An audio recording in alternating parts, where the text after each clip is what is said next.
Before we step into the shadows of the past, take a moment. What feelings do you carry with you tonight? Is it a quiet anxiety, a subtle restlessness, or perhaps even a spark of excitement? Whatever it may be, tonight's story offers a space for those emotions to settle. If you find these journeys meaningful, please consider liking this episode and subscribing to the channel.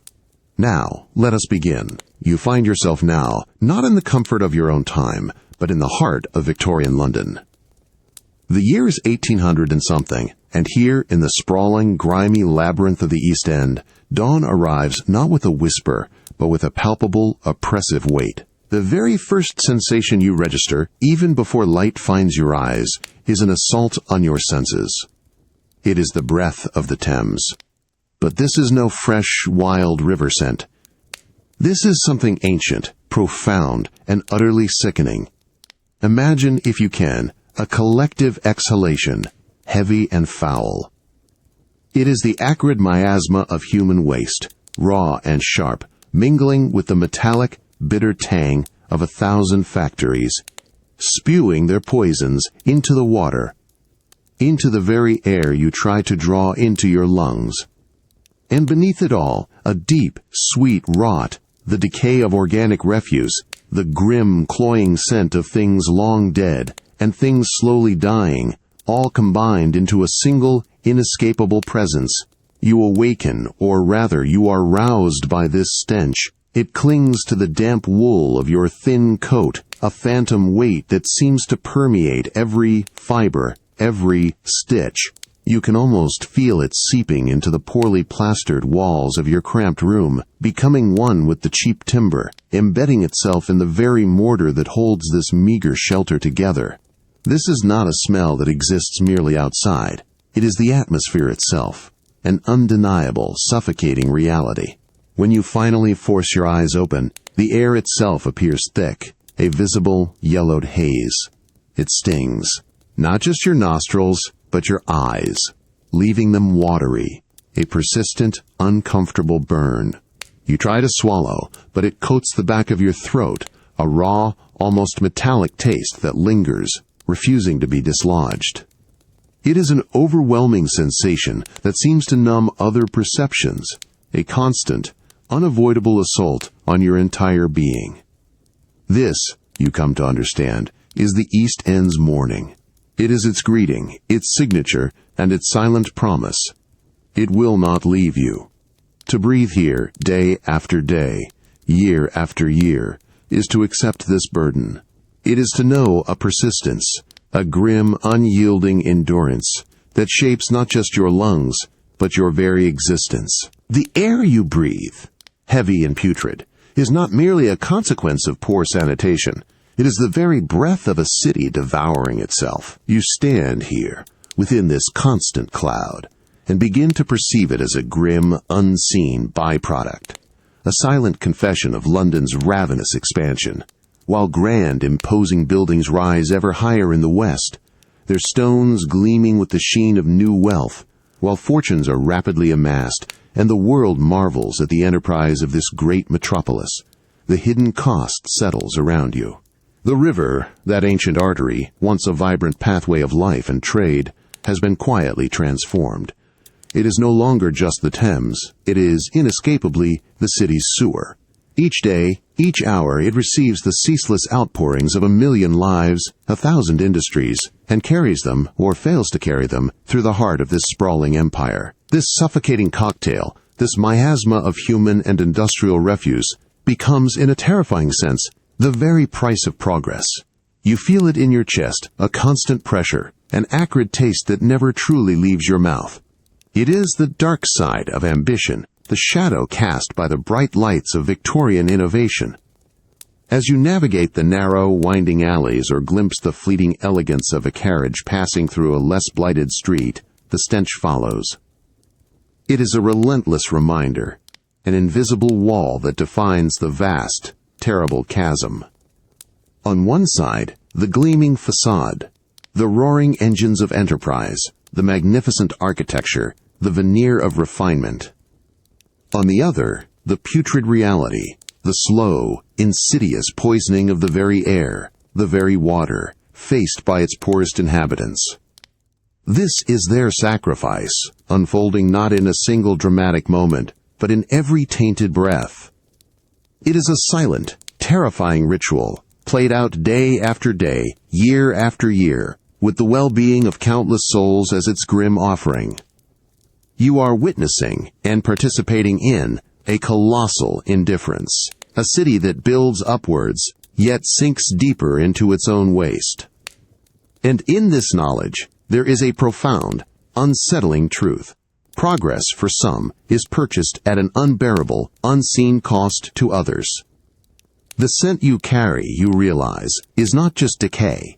It is the tangible embodiment of social inequality, clinging to you, marking you, an inescapable part of the very fabric of life here. You find yourself within the walls of a room, not a private chamber, but a shared space, a single enclosure where multiple lives converge.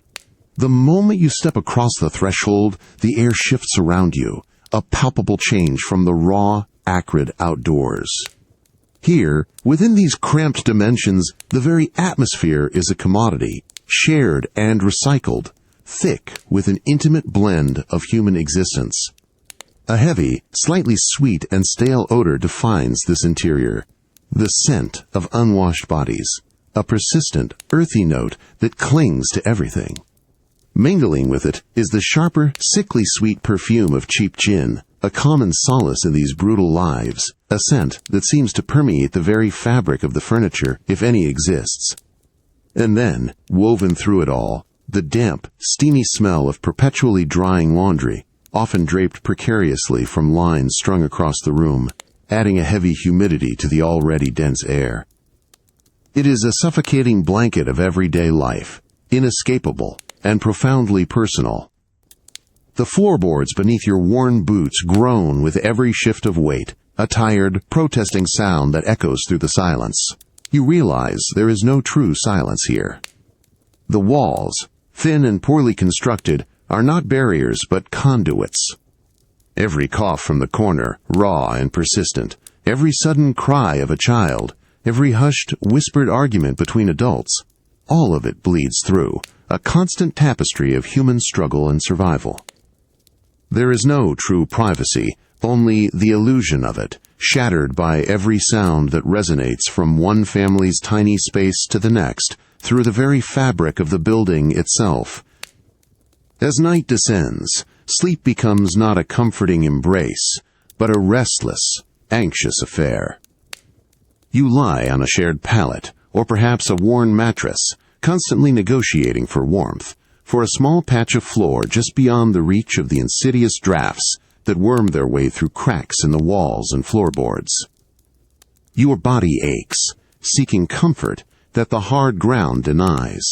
The sounds of the building persist, a low hum of life, of struggle, that continues even in the deepest hours. This constant negotiation for basic comfort, this profound lack of personal space, it seeps into your very being. It is a slow, grinding sacrifice of the spirit, a constant reminder of how little you truly possess, how tenuous your hold on dignity remains. This meager room, you now understand, is far more than just four walls and a sagging ceiling. It is a world unto itself, a brutal, undeniable microcosm of existence. Here, within these few cramped feet, the entirety of human life unfolds, laid bare, without grace or luxury. You perceive it not merely as a dwelling, but as a crucible, where the rawest elements of the human spirit are tested daily. It is in this space that life is passionately lived. Simple meals, stretched thin, are shared from a single pot. Moments of whispered joy, of fleeting laughter, resonate against walls that have heard too much sorrow. Children, too many for the space, learn to navigate the crowded floor, their games quiet, their movements precise, avoiding the few precious belongings or the worn bodies, seeking a moment's rest. You see the subtle, unspoken gestures that speak of intimacy, of warmth, sought and found, despite the overwhelming circumstances. And it is here, too, that life is conceived, in the close, shared darkness, a silent testament to hope, or perhaps simply to the deep, enduring instinct of humanity.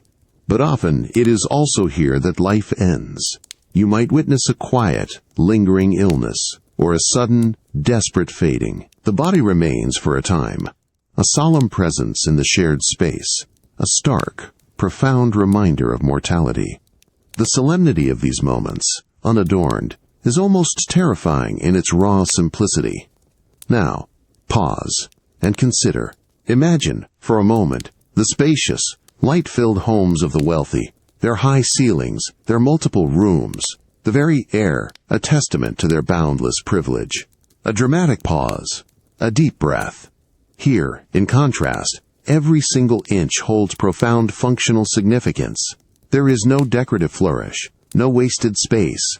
Every shadow you see is not merely an absence of light, but a potential hiding place for vermin, for the scuttling, unseen life that coexists with you. Or, perhaps, for the deeper, more insidious shadows of despair, lurking just beneath the surface of endurance. Yet, despite this profound degradation, this constant assault on dignity, there is a fierce, almost miraculous testament to the human capacity to endure. To witness these lives, to share this air, this space, is to see the persistent, quiet strength required to carve out a semblance of life, of family, of purpose, in the most confined, the most degraded circumstances imaginable. It is a slow, enduring act of defiance, a quiet reverence for the sheer will to exist. As you move through these days, a new sensation begins to define your existence, a profound and inescapable presence that eclipses all others. It is hunger, not merely a passing craving, but a constant companion, a dull, insidious ache that resides deep within your gut, a low thrumming that never truly ceases. And then, at unexpected moments with a terrifying suddenness, it sharpens. It transforms into a piercing, undeniable demand, a physical pain that eclipses thought, dominating your entire being. You wake, and the first thought is of this void. Breakfast, if it comes at all, is often a crust of stale bread, dry and barely enough to dull the edges of the gnawing. Sometimes there is nothing. You watch others around you, their eyes betraying the same desperate emptiness, the same calculating glances towards whatever meager provisions might be at hand. The grim ritual of dividing the smallest portion, ensuring everyone gets a mouthful, is observed with a solemnity that speaks volumes. As the day progresses, the gnawing intensifies. The midday meal, that imagined respite, might be a thin, watery gruel, or perhaps a single, shared potato, boiled and bland. You chew slowly, deliberately, trying to coax every last calorie, every last speck of sustenance from it, the act itself a profound testament to survival. Your stomach, however, remains unconvinced, its growling a relentless master, a constant, internal drumbeat demanding attention. This desperation for sustenance drives you, and those around you, to measures you might never have conceived of in another life. You find yourself scanning the gutters, the discarded refuse of wealthier streets, for anything that might be salvaged, edible, transforming into a scavenger out of necessity. You offer your labor for a pittance, a few coins that barely cover the next meal, understanding that any task, however unpleasant or arduous, is preferable to the emptiness. The body, weakened, works with a grim determination, propelled by the raw, primal instinct to feed. It is a silent, ongoing sacrifice, a slow attrition of self. This constant, unyielding hunger reshapes your perception of the world. Food becomes not just nourishment, but a sacred, almost mythical concept, pursued with a desperate reverence. And in this pursuit, you realize the true cost of existence here, a profound physical and mental toll exacted by a void that never truly fills. You walk the crowded streets, jostled by the relentless tide of bodies, and then it strikes you, not the expected foul miasma this time, but something almost more cruel, more insidious, the rich, heady perfumes of cooked foods. From makeshift stalls and bustling carts, the scents blossom around you, a tantalizing torment that clings to the raw, damp air. You smell the savory steam rising from pies, their golden crusts browned to an impossible perfection, promising not just warmth but true substance, a forgotten comfort. The distinctive, vinegary tang of jellied eels, a strange and humble delicacy for some, but a distant, unattainable luxury for most, drifts past your nostrils. Then, the vibrant sweetness of ripe fruit, an almost impossible splash of color against the muted backdrop of brick and grime, assaults your senses. A fleeting vision of verdant fields. These aromas, these vivid sights, the glistening surface of a pastry, the plumpness of a ripe berry, the dark, rich promise of a simmering stew, they are not merely food. They are a profound, cruel mockery. For those like you, whose stomachs rumble with the dull, persistent ache of hunger, whose bodies carry the perpetual chill of insufficient nourishment, these displays are a terrifying vision of an unreachable paradise. You see the children, their faces thin, their eyes wide and fixed on a vendor's tray, their small hands clenched in silent longing, the yearning a palpable shroud around their frail forms. You watch men and women, gaunt and tired, their gazes lingering just a moment too long on a heaped plate, a flicker of something desperate, something almost feral, in their depths before their eyes move on, quickly, sharply, as if to ward off the sheer, unbearable pain of desire. The sheer abundance, so vividly present, so agonizingly close, yet utterly, perpetually beyond reach, fuels a profound and insidious sense of deprivation. It is not merely a physical hunger, it is a spiritual famine that gnaws at the soul. Each passing vendor, each intoxicating aroma, becomes a silent, solemn reminder of your unforgiving place in this rigid world. This daily battle, fought not with fists or words, but with an internal fortitude against the clamor of a demanding stomach and a yearning heart, highlights a fundamental, brutal truth, that in this society, basic human needs are transformed into an unattainable luxury, a stark and chilling contrast to the casual availability of food in other times, other places. You carry this knowledge, this constant, almost ritualistic torment. To exist with an empty belly amidst such a visible feast is to perform a daily act of profound, agonizing sacrifice. It is a slow, quiet surrender of small hopes, a persistent, gnawing fear that whispers promises of an unfulfilled future, an endless cycle of want in the face of plenty. The reverence you feel is not for the food itself, but for the sheer, terrifying power of its absence, and the endurance of those who must face it. The air is still heavy with the foul breath of the city when it happens. A piercing metallic shriek. It cuts through the pre-dawn gloom like a surgeon's blade. A sound so stark, so utterly devoid of warmth or natural rhythm, that it jolts you awake, not gently, but with a violent, involuntary shudder. You feel its harsh vibrations course through the thin floorboards beneath you, a guttural, undeniable command, issued from the very iron heart of this industrial city. For the smallest children in your shared, cramped room, the sound is an unwelcome, brutal hand, tearing them from the fractured peace of their restless, impoverished sleep. Barefoot, you push yourself upright, the chill instantly biting at your exposed skin, raising goose flesh. You shiver uncontrollably, the cold seeping into your very bones, yet there is no time for comfort. You join the silent, spectral throng already moving through the dimly lit, fog-laden street. They are mostly children, frail figures, their heads bowed, hunched against the relentless cold, their faces smudged with the deep shadows of early morning, their steps almost silent on the slick, uneven, cobbled paths. You merge with them, a somber river of humanity, flowing inexorably towards the hulking, soot-blackened brick structures that loom against the bruised, nascent sky, the immense mills, the workshops, the undeniable temples of this new, terrifying industry. The moment you step across the threshold, the world transforms into a deafening, visceral assault. The air within is no longer merely damp and cold. It is thick, a palpable choking presence, heavy with the insidious fine cotton dust that coats your tongue, stings your eyes with a persistent burn, and instantly invades the deepest recesses of your lungs. Then, the sound. A ceaseless, overwhelming symphony of clatter, bang, and the relentless, high-pitched whir of 1,000 moving parts.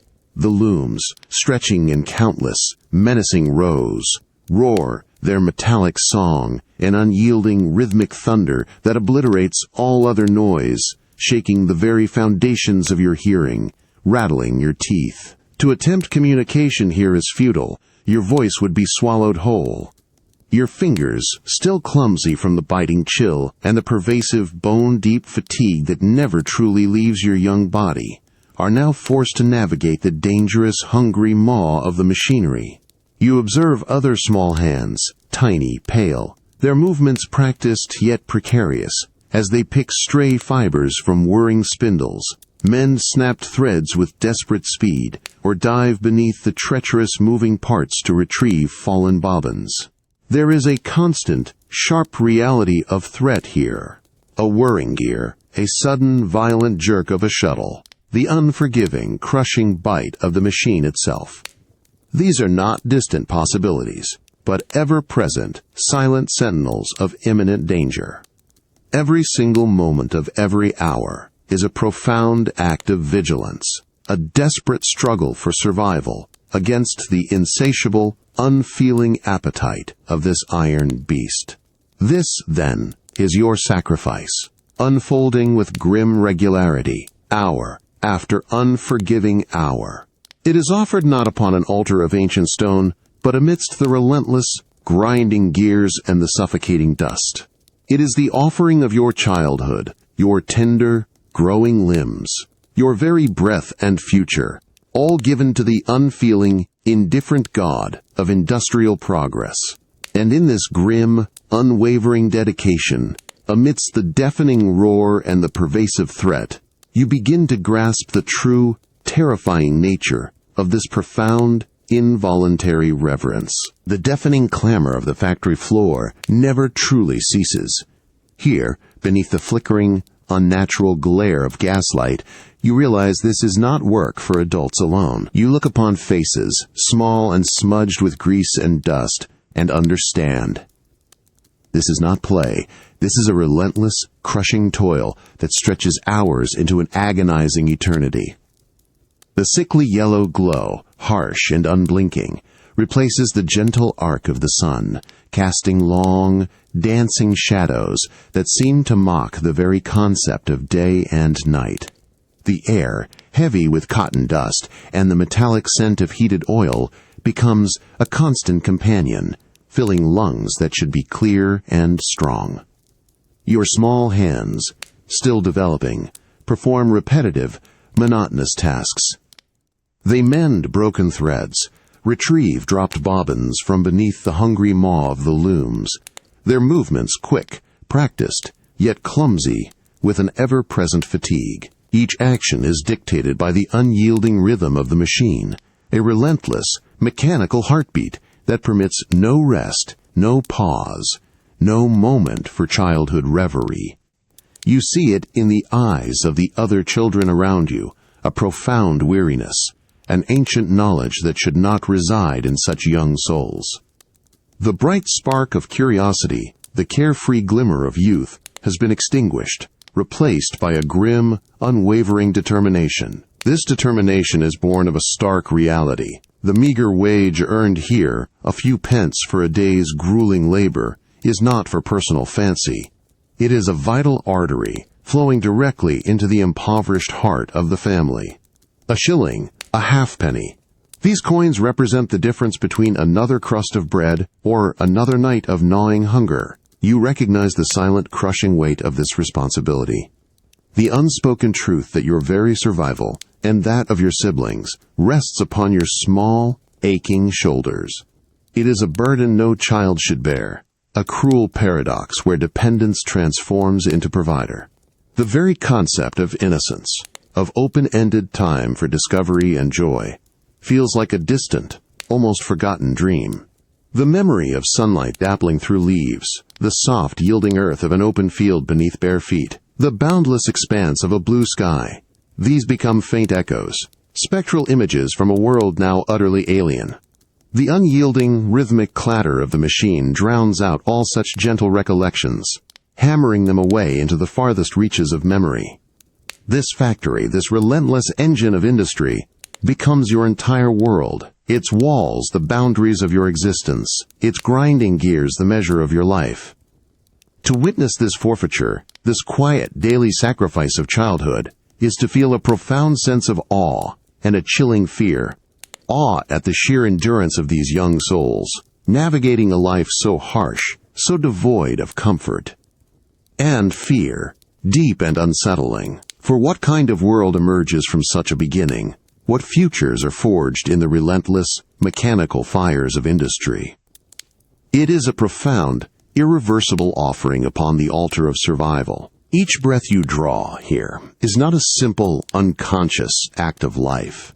It is a gamble, a quiet, terrifying wager made with the very air that sustains you. The moment you step into the vicinity of the coal yards, or within the smoky, cavernous factories, you feel a profound shift. The air itself ceases to be invisible. It becomes a palpable presence, heavy and gritty, pressing in on you. You inhale deeply, and a fine, pervasive black dust enters your body. You taste it on your tongue, a bitter, metallic earthiness that clings. You see it, sometimes, dancing in the sparse shafts of light that penetrate the perpetual gloom. A swirling, dark mist. It settles not only upon your clothes, your skin, your hair, painting everything with a uniform grimness, but far more insidiously, it settles deep within you. It infiltrates the delicate, intricate pathways of your lungs, coating them, lining them, turning them, progressively and irrevocably, to the color of the very coal that fuels this city's relentless ambition. A persistent cough begins to rack your body. It starts subtly, a dry tickle at the back of your throat, but soon it deepens. It becomes a guttural, rattling sound that seems to emanate from the very depths of your chest, a harsh, painful vibration that shakes your entire frame. Each forced exhalation is a ragged gasp, an effort that brings with it a sharp, internal reminder of the invisible enemy that has taken root within. You see it in the eyes of others, too, the shared, silent understanding as they clench their fists, waiting for the paroxysm to pass, their faces flushed with the effort, their shoulders hunched in weary resignation. The air itself, this fundamental necessity, becomes a source of slow, insidious poisoning. It is an inescapable truth of your existence here. With every moment, every breath, you are not merely living, you are offering a part of yourself, a gradual, unwilling sacrifice to the insatiable demands of industry. This process, so slow as to be almost imperceptible day to day, yet so utterly relentless, holds a profound, unsettling reverence. It is the ritual of the black lung's embrace, unfolding around you and within you, with every painful, measured beat of your struggling heart. To witness this, to feel this slow decay, is to understand a terrifying pact, that the breath which grants life can also, slowly, inexorably, steal it away, transforming the very act of survival into a drawn-out, agonizing surrender. That persistent cough, you understand now, is far more than a simple ailment, a mere irritation in your throat. It is a terrifying harbinger, a rasping whisper that speaks of an insidious, unseen invasion within your very being. Each ragged, desperate expulsion of air from your lungs is a solemn reminder, a profound articulation of a silent battle raging within. This industrial affliction, this quiet internal decay, is not unique to you. You see it etched in the gaunt faces of fellow laborers, hear it in the rattling breaths of men and women who stand beside you at the looms, at the coal face. It is a common fate, a shared burden that binds those who toil at the very heart of this churning, relentless empire. It is a collective, unspoken secret, a grim testament to the era's profound, almost reverent disregard for the fundamental health and well-being of its workers. This insidious decay, slow and utterly relentless, is a chilling consequence of a singular, unquestioned priority: production. The ceaseless output of goods, the amassing of wealth, the relentless hum of machinery, these are the idols worshipped, while the lives, the very breath of the people who fuel this progress are offered, one painful gasp at a time, upon its unfeeling altar. You feel the profound injustice of it. a quiet fury that burns alongside the tightening pain in your chest. The human body, in this unforgiving landscape, is treated as merely another cog in the vast industrial machine, valuable only for its capacity to generate output, utterly disposable when that capacity begins to wane. Imagine, if you can, the gnawing terror that accompanies each hacking cough, each weakening, shallower breath. You draw in the air, the very essence of life, knowing, with a chilling certainty, that it is also the slow, deliberate instrument of your own demise. The air, thick with dust and soot, becomes both necessity and poison. It is a profound, horrifying paradox. Every inhalation brings you closer to the inevitable, every exhalation, a painful measure of what has been lost. The knowledge settles deep within your bones, a cold, unshakable dread. The invisible enemy harbored within your own respiratory system is slowly, silently suffocating the life from you. This unseen enemy, this industrial affliction, stands as a grim precursor, a solemn echo across the centuries, to the modern respiratory illnesses that still plague our world. But here, in this unforgiving time, there is no true remedy, no genuine respite, only the slow, inexorable march towards an inevitable end. It is a sacrifice made not with a sudden, violent act, but with every labored breath, a quiet, terrifying devotion to the very engine that consumes you. To live with this knowledge, this constant, intimate understanding of your own internal decay, is to inhabit a unique kind of dread. It is to find a terrible reverence in the simple, desperate act of breathing, and to understand, profoundly, the true cost of progress, measured in the finite, failing breaths of those who power it. You stand before them now, the gates, imposing, unyielding, not ornate like those of a grand estate, but stark, iron bars thick and black, rising towards a cold, indifferent sky. They are the threshold of a final, terrible choice. A grim monument to desperation. This is the dreaded workhouse, the very last resort, and as you approach, a palpable shift in the atmosphere alerts your senses. The air here is profoundly different. It lacks the acrid bite of the Thames, the suffocating dust of the factories, the intimate press of a crowded room. Instead, it is sterile, almost unnaturally clean, yet paradoxically, it is heavy. A profound, crushing weight of despair seems to settle upon your shoulders, a cold shroud woven from 1,000 unseen sorrows. As the gates groan open, revealing a bleak, uninviting courtyard, you are ushered inside. The process begins, quiet and inexorable. The clothes you arrived in, thin and worn, but undeniably yours, are removed. They hold the lingering sense of your life outside, the faint memory of home, however meager. In their place, you are handed a uniform. It is coarse, rough against your skin, and utterly ill-fitting, a garment designed not for comfort or pride, but for utilitarian anonymity. Its drab color, its shapeless cut, immediately strips away any lingering vestiges of your individual identity. You are no longer yourself, but simply another uniform, another unit, assimilated into the grim machinery of this institution. You catch a glimpse of your reflection in a dark, still puddle. A stranger stares back, a ghost of your former self, already fading. Within these walls, a chilling order prevails. The strict rules, unwritten yet keenly understood, hang in the air, like an unseen web. You observe the hushed movements, the downcast eyes, the carefully neutral expressions of those around you, knowing instinctively that any deviation, any spark of individuality, will be met with swift, cold consequence. Meager rations are doled out, small portions of bland, unsatisfying food that barely quell the gnawing hunger. You feel the constant internal debate, to eat quickly, savoring nothing, or to prolong the agony, trying to extract more from the insufficient offering. But perhaps the most profound, most terrifying aspect of this forced existence reveals itself in the quiet, heartbreaking truth of family separation. You see it, the quiet despair in a mother's eyes as her children are led away, the rigid set of a father's jaw, the bewildered, frightened glances of small ones who do not understand why they are suddenly alone. The cries, if they come, are swiftly quelled, vanishing into the sterile silence. This is not mere inconvenience. It is a calculated, brutal degradation, a deliberate fracturing of the most sacred bonds.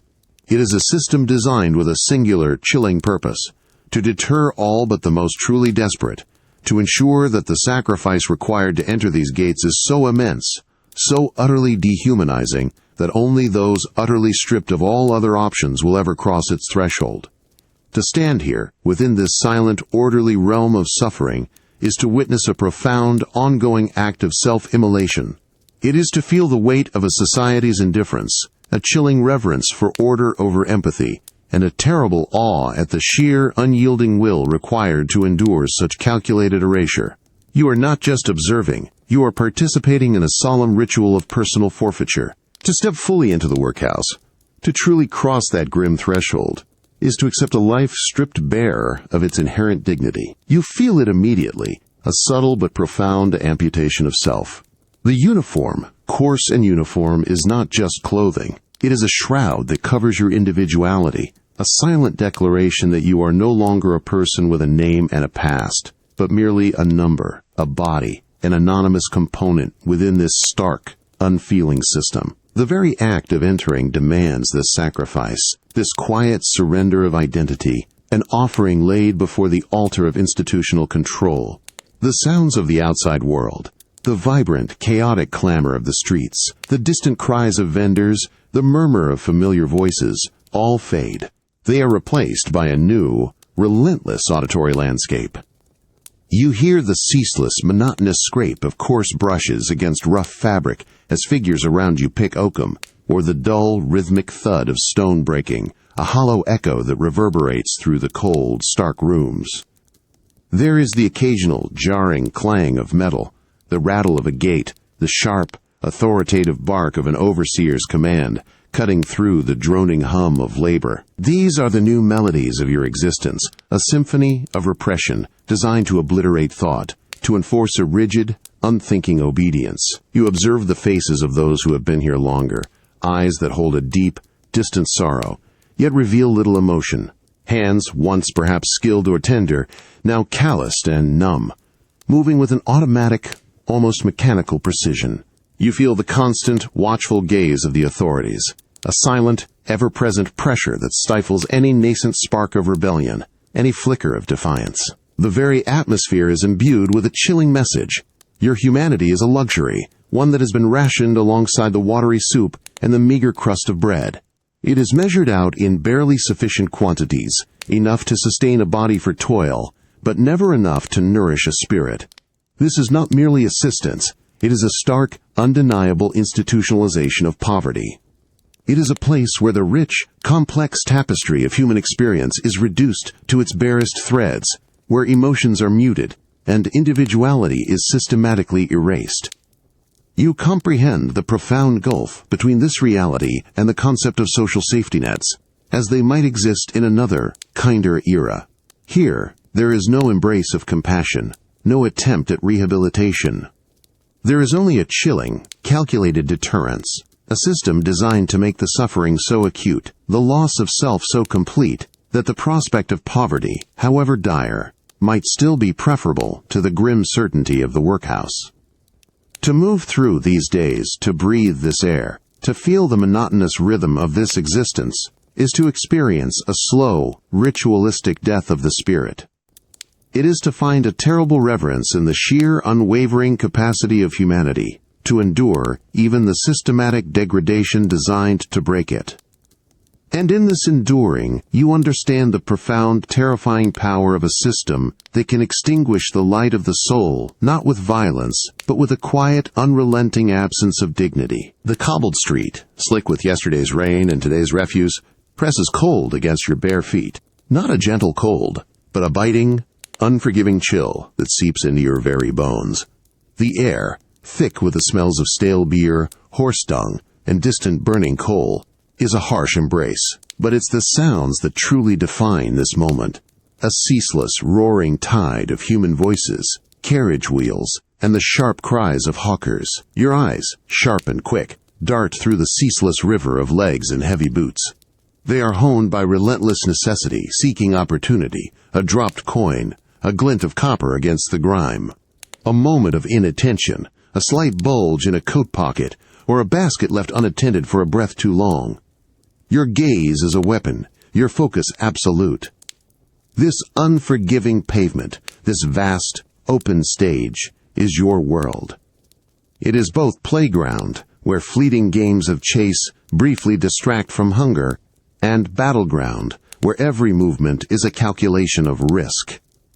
The rough, uneven stones graze your knees, leaving silent testament to countless falls, countless hurried scampers. Each abrasion, each dull ache is absorbed without complaint, a part of the everyday ritual of existence. The sheer cacophony of the city, shouts, hooves, rattling carts, both conceals your quick, darting movements and grinds at your raw, exposed nerves. It is a constant, suffocating blanket of sound. Then, amidst the swirl, a flicker, a sight that stills your breath, sharpening the world into singular focus. A half-eaten apple, its sweetness still clinging to the bruised flesh, abandoned. Or perhaps a discarded crust of bread, hardened, yet holding the profound, almost mythical promise of sustenance. These are not mere scraps. They are treasures, sacred offerings in the brutal liturgy of survival. To possess such an item, to feel its meager weight, to taste its bounty against your parched tongue, is to experience profound, almost religious awe. A fleeting, desperate reprieve from the gnawing, ever-present void within. This daily gambit, this constant, desperate dance on the edge of the abyss, is a solemn, unfolding ritual. It is the silent sacrifice of innocence, of childhood, offered up not to an ancient deity, but to the cold, indifferent god of relentless hunger. You see it in the other gutter snipes, the same fierce, feral glint in their young eyes, the same practiced stealth. Each small victory, each retrieved scrap, is a quiet, profound testament to an unyielding will to exist, a terrifying act of human endurance playing out, unnoticed, before the bustling, indifferent crowd of London's teeming streets. To live this life, day after endless day, in this harsh, unforgiving crucible, is to understand the absolute, unyielding power of sheer necessity. It is to know a resistance that transcends mere comfort, a determination forged in the bitter cold and the endless, aching hunger. A small, yet formidable human spirit, pitted against the vast, indifferent tide of a city that consumes its own children. And in this endurance there is a terrible, quiet reverence. You move through these teeming streets, your young body, attuned to every subtle shift in the relentless urban current. Your existence, you quickly come to understand, is a precarious dance, an unceasing negotiation between the gnawing threat of starvation and the ever-present, unforgiving hand of the law.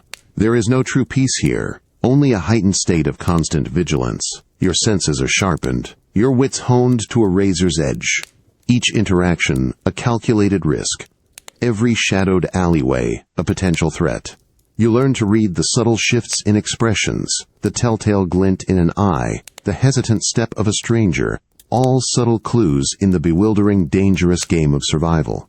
You see it in the other gutter snipes, the street children who share this brutal existence, an almost unnatural maturity in their gaunt faces, a quick, wary intelligence that belies their tender years. Their eyes, though often clouded with an ancient fatigue, hold a fierce, enduring spark. This is not the protected, guided development of a modern youth, shielded from the raw edges of existence. This is a childhood forfeited, a crucible of relentless hardship, where instincts for survival are forged daily, not in classrooms or on playgrounds filled with laughter, but on the cold, unforgiving cobblestones, amidst the ceaseless clamor of the city.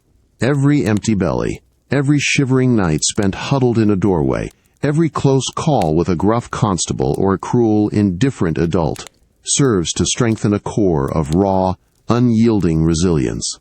It is a formidable strength, born of pure, primal necessity, a stubborn refusal to be extinguished by a world that offers so little, yet demands so much. You witness small acts of surprising kindness amongst them. A shared crust of bread broken in silence, a whispered warning delivered just in time, a momentary clasp of cold hands, tiny flames of human connection flickering against the vast consuming darkness of their circumstances. Yet these moments are fleeting, often overshadowed by the relentless individual struggle, the profound isolation inherent in their fight for existence. You carry the profound understanding of what has been denied to these children, and to yourself. The innocence, the carefree joy, the fundamental security, all offered, day after day, as a silent, continuous sacrifice upon the altar of survival.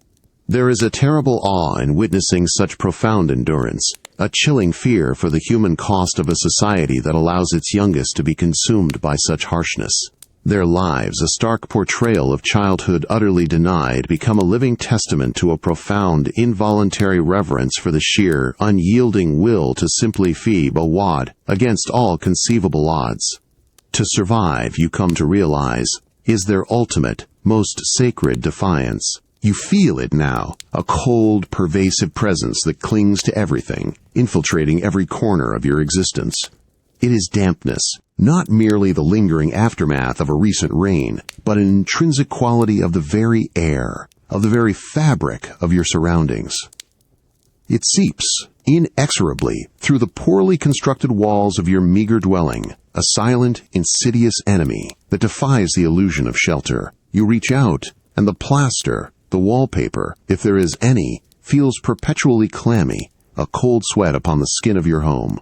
The thin clothes you wear, even when you are safely indoors, offer little protection.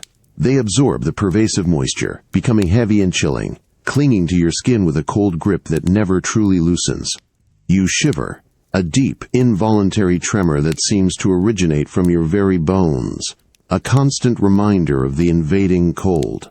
This is particularly true during the long, merciless winter months. The icy air, a tangible, physical enemy, presses in from every crack, every crevice, stealing away any precious warmth your body might generate. Your fingers ache, your toes grow numb, and a persistent chill radiates from deep within your core, defying all efforts to dislodge it. These humble homes, these desperate refuges, lack the fundamental comfort of proper heating. There is no roaring fire in a grand hearth, no radiating warmth from a robust stove. Instead, the fight against the cold becomes a nightly, almost ritualistic endeavor. Families are forced to huddle together, a desperate cluster of bodies, each sharing their meager, precious warmth with the others. You feel the press of another's form against yours. A small, shivering child, a tired, weary parent, their breathing, a shallow comfort in the vast, encompassing chill. It is a shared struggle, a silent act of collective endurance against an unrelenting foe. The icy air itself becomes a character, a malevolent presence that haunts every waking and sleeping moment. It bites, it stings, it whispers promises of illness and deeper suffering. This constant, unyielding cold demands a profound, ongoing sacrifice. The comfortable ease of warmth, the simple luxury of individual space, the very vitality of your body, constantly taxed by the effort to maintain its temperature. There is a deep, quiet reverence in this endurance, a terrifying awe at the human spirit's capacity to withstand such persistent, physical hardship. You are not just living, you are surviving, day after bone-chilling day, in the relentless embrace of the pervasive chill. The cold now, you understand, is not merely a sensation. It is a profound, active force, an antagonist in your daily struggle for existence. You awaken, and before your eyes even fully open, the cold is already there, a sharp physical shock that grips you. It is a profound, pervasive chill that has seeped into the very fibers of your thin blanket, permeated the scant straw beneath you, and now holds your body in an unyielding, icy embrace. You open your mouth to sigh, and your breath mists visibly in the frigid air, a pale, transient ghost of your living self, hanging for a moment before dissolving into the greater cold. This relentless adversary is not just uncomfortable, it is debilitating. Each movement of your stiff, aching limbs is an effort, a profound act of will against the lethargy that the cold imposes. You feel your energy draining, not from exertion, but from the constant, internal battle your body wages to maintain its meager warmth. This persistent chill exacerbates every underlying weakness, every cough that lingers from the dusty factories, every ache from the hard ground you sleep upon. You observe others, their faces pale, their movements slow and deliberate, their hands raw and cracked from the incessant bite of the elements. Illness, you realize, finds fertile ground in a body so perpetually assaulted by the cold, waiting for a moment of weakness to strike with merciless efficiency. It is a sacrifice of health, a silent, ongoing toll paid to the unforgiving environment. The simple act of rising from your makeshift bed, of putting on your damp, thin clothes, becomes a monumental task. You shiver uncontrollably, your teeth chattering, and for long moments your only focus, your only desperate prayer, is to become warm enough. Warm enough to think, warm enough to move, warm enough to face the endless demands of the day outside these freezing walls. You rub your arms, blow into your cupped hands, a futile ritual against a cold that laughs at such small efforts. The struggle to simply ignite some spark of internal heat is consuming, a profound drain on a spirit already weary from constant hunger and unending toil. This profound, unrelenting lack of basic comfort, this stark absence of proper shelter, defines your life at the very bottom of the Victorian social ladder. There is no escape, no easy respite. The biting cold is not an occasional visitor. It is a permanent resident, a constant, chilling reminder of your precarious place in this unforgiving world. To endure it, day after agonizing day, is to perform a continuous act of profound, involuntary reverence, a worship of sheer survival, a desperate, unending offering of your own vitality upon the altar of an indifferent winter. And in this constant, internal battle, you learn a terrible, quiet truth, that the human body, in its fragile resilience, can be asked to give so much, to fight so hard, simply for the privilege of another cold, arduous morning. It is a resistance born not of choice, but of grim necessity, and in that fight there is a deep, unsettling awe. You awaken, not to the clamor of the streets, but to a different sound, one that has become as familiar and chilling as the cold itself. It is the rattling cough. It echoes from a corner of your cramped room, or perhaps from the shared space beyond your thin walls, a harsh, tearing sound that shakes the very air. You recognize it instantly, a deep, persistent tremor that speaks of lungs consumed, of a body slowly failing. This sound, this undeniable presence, is a herald. It tells you that disease is not merely a possibility here, not a distant threat, but an ever-present specter, a constant, silent passenger in every breath you take, every meal you attempt to eat. You walk through the narrow, reeking alleyways, and you see its marks everywhere. The gaunt faces, prematurely aged, their skin taut and pale. The eyes, dulled by fever or hollowed by the relentless march of consumption. You step carefully, mindful of the stagnant puddles, knowing that the very water, seemingly innocent, can hold the sudden, terrifying grip of cholera, a swift, brutal descent into agony and utter depletion. You recall the stories, whispered in hushed tones, of individuals healthy one dawn, and by the next, mere husks, their bodies ravaged beyond recognition. Then there is the typhus. You observe the feverish delirium, the wild, unfocused gaze of someone lost within their own tormented mind, their skin burning to the touch. These are not isolated incidents. They are common visitations, a grim procession that moves relentlessly through these crowded, unsanitary streets. Without access to effective medicine, without the simple, impossible luxury of adequate sanitation, illness here means only one thing. It means a terrifying descent, swift and inexorable, towards death. You feel the profound helplessness of it, the chilling understanding that your body, already weakened by hunger and toil, is a fragile vessel against an invisible, all-consuming foe. There is no sanctuary. The very air you breathe, the water you drink, the surfaces you touch, all are potential conduits for this silent, merciless army. You watch as a child weakens, their small breath growing shallower, their cough echoing with an unnatural hollow. You see the silent, stoic grief in the eyes of parents, a sorrow so deep it seems to calcify the air around them. It is a slow, agonizing sacrifice, offered daily, hourly, to the pervasive shadow of pestilence. To live in this constant dance with death, to witness its relentless consumption of those around you, is to feel a profound, unsettling awe. It is a reverence born not of worship, but of fear, a terrifying acceptance of human fragility in the face of an unseen power. You learn to brace yourself, not just against the cold or the hunger, but against the insidious whispers of your own body, knowing that at any moment the shadow may choose you next.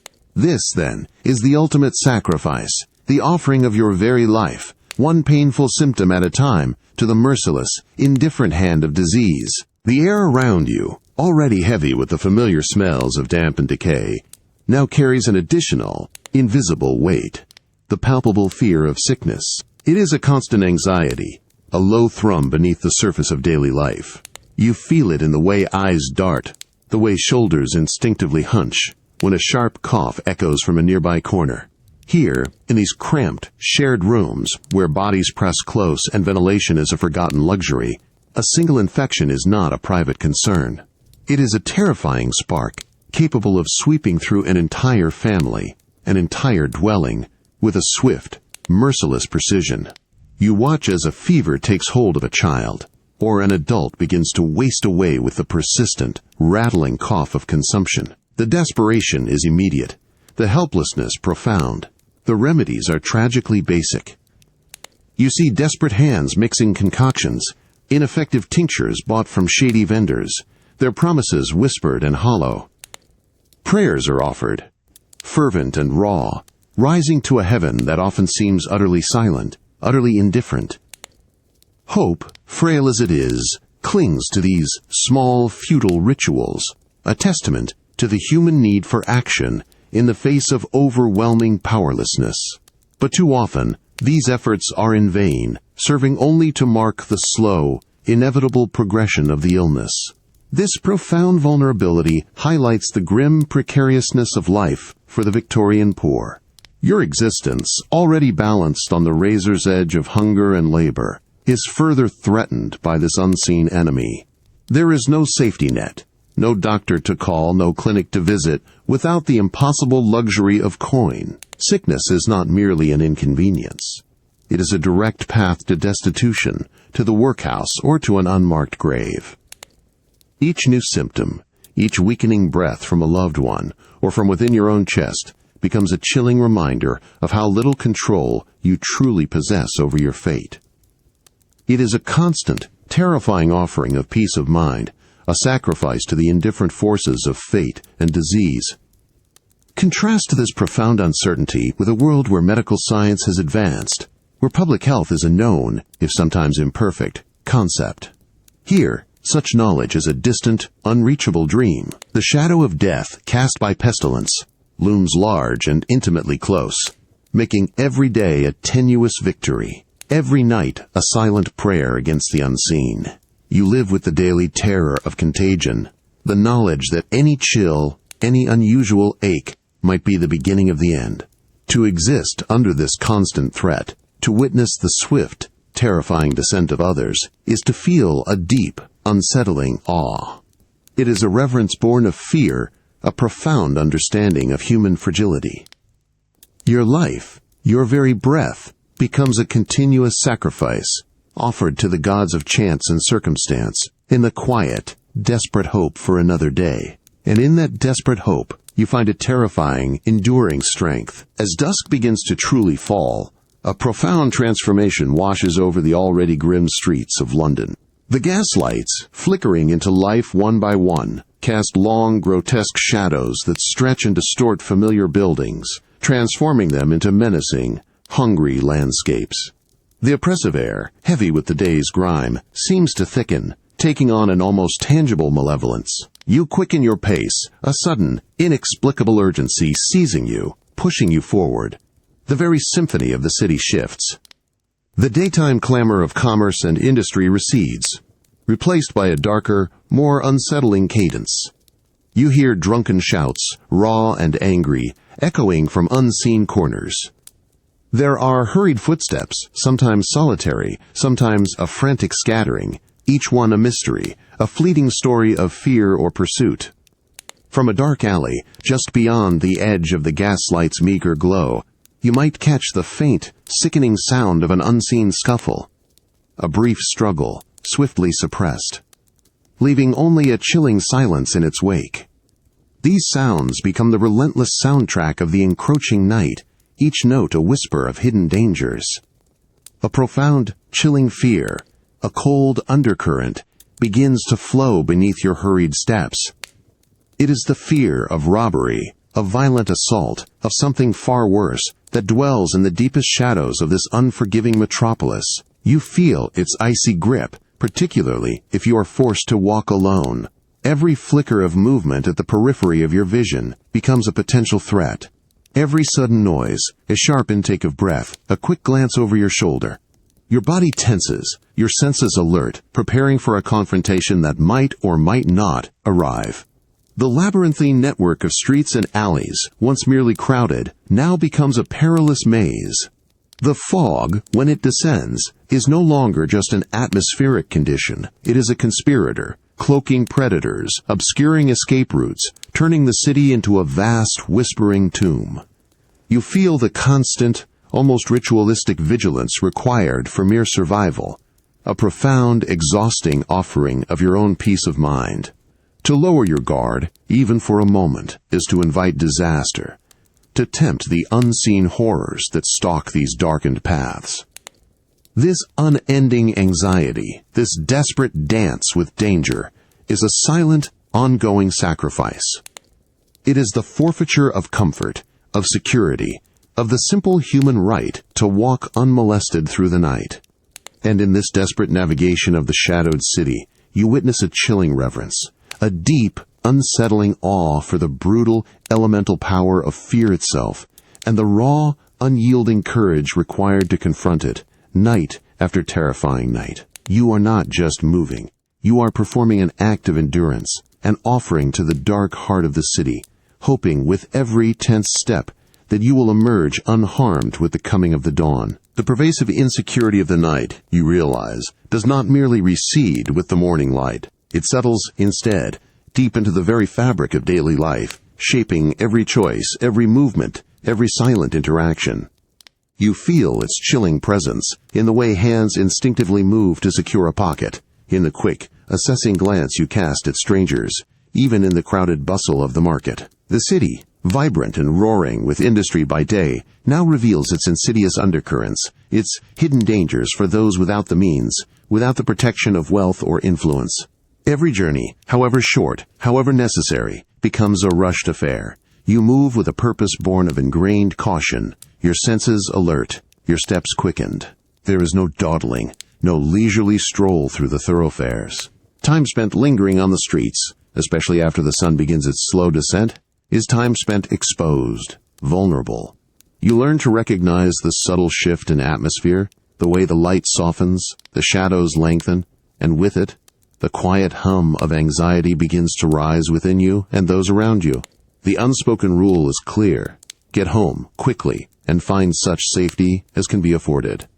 When you finally reach the meager refuge of your dwelling, the ritual begins. Doors are not merely closed. They are barred, latched, perhaps even propped with a heavy chair, a silent, desperate attempt to hold back the encroaching darkness. Windows, if they exist, are shuttered or covered, blocking not just the cold, but the prying eyes, the unseen threats that lurk beyond the thin walls. This daily act of securing your home is a profound, almost primal gesture, a desperate offering against the encroaching chaos, a solemn acknowledgement of the world's harsh realities. This constant state of vulnerability, this need for perpetual defense, is a visceral reminder of the profound breakdown of social order in these most desperate quarters. The law, you understand, feels distant, its reach attenuated by the sheer volume of need, the overwhelming tide of desperation that washes through these streets. You witness the subtle shifts in human behavior, the guardedness, the underlying tension in every interaction, a society fraying at its edges, leaving its weakest entirely exposed. It is a far cry, you realize, from the relative safety, the assumed security, that many experience in the world beyond this time. Here, there are no robust safety nets, no reassuring presence of a uniform, only the stark, unyielding truth of self-reliance, a grim battle waged against an unseen, omnipresent foe. To live under this ceaseless shadow is to offer a continuous sacrifice of peace, of trust, of the fundamental human right to feel truly safe. And in that constant weary offering, you discern a profound, terrifying awe for the sheer endurance of the human spirit, a spirit forced to navigate a world so utterly devoid of its basic protections. You rise, your muscles aching from the cold and the ceaseless labor, and almost immediately a new, profound burden presents itself. It is the need for water. Not the clear, abundant flow you might take for granted, but a precious, guarded commodity. You understand now that clean water, here, is not a fundamental right. It is a luxury, a resource to be sought, fought for, and often paid for. Families like yours rely on the public pumps, those communal standpipes that dot the grimy streets. You join the line, a silent procession of weary figures, each clutching heavy buckets, battered pails, and makeshift containers. The air around the pump is often thick, with a faint, metallic tang and a subtle, unsettling smell that whispers of something amiss. You know, with a chilling certainty, that these sources, though public, are often contaminated, their precious liquid tainted with the unseen, insidious seeds of disease. Yet, there is no other choice. To hesitate is to condemn your family to thirst, or to the even greater gamble of buying water from dubious, often overpriced sources, their promises of purity as fragile as a breath in the bitter cold. The journey to the nearest standpipe is not a simple walk. Sometimes it stretches into a long, arduous distance, your worn boots navigating uneven cobblestones, slick with mud and refuse. You feel the heavy, unforgiving weight of the empty buckets in your hands, their metal handles biting into your palms, a precursor to the true burden.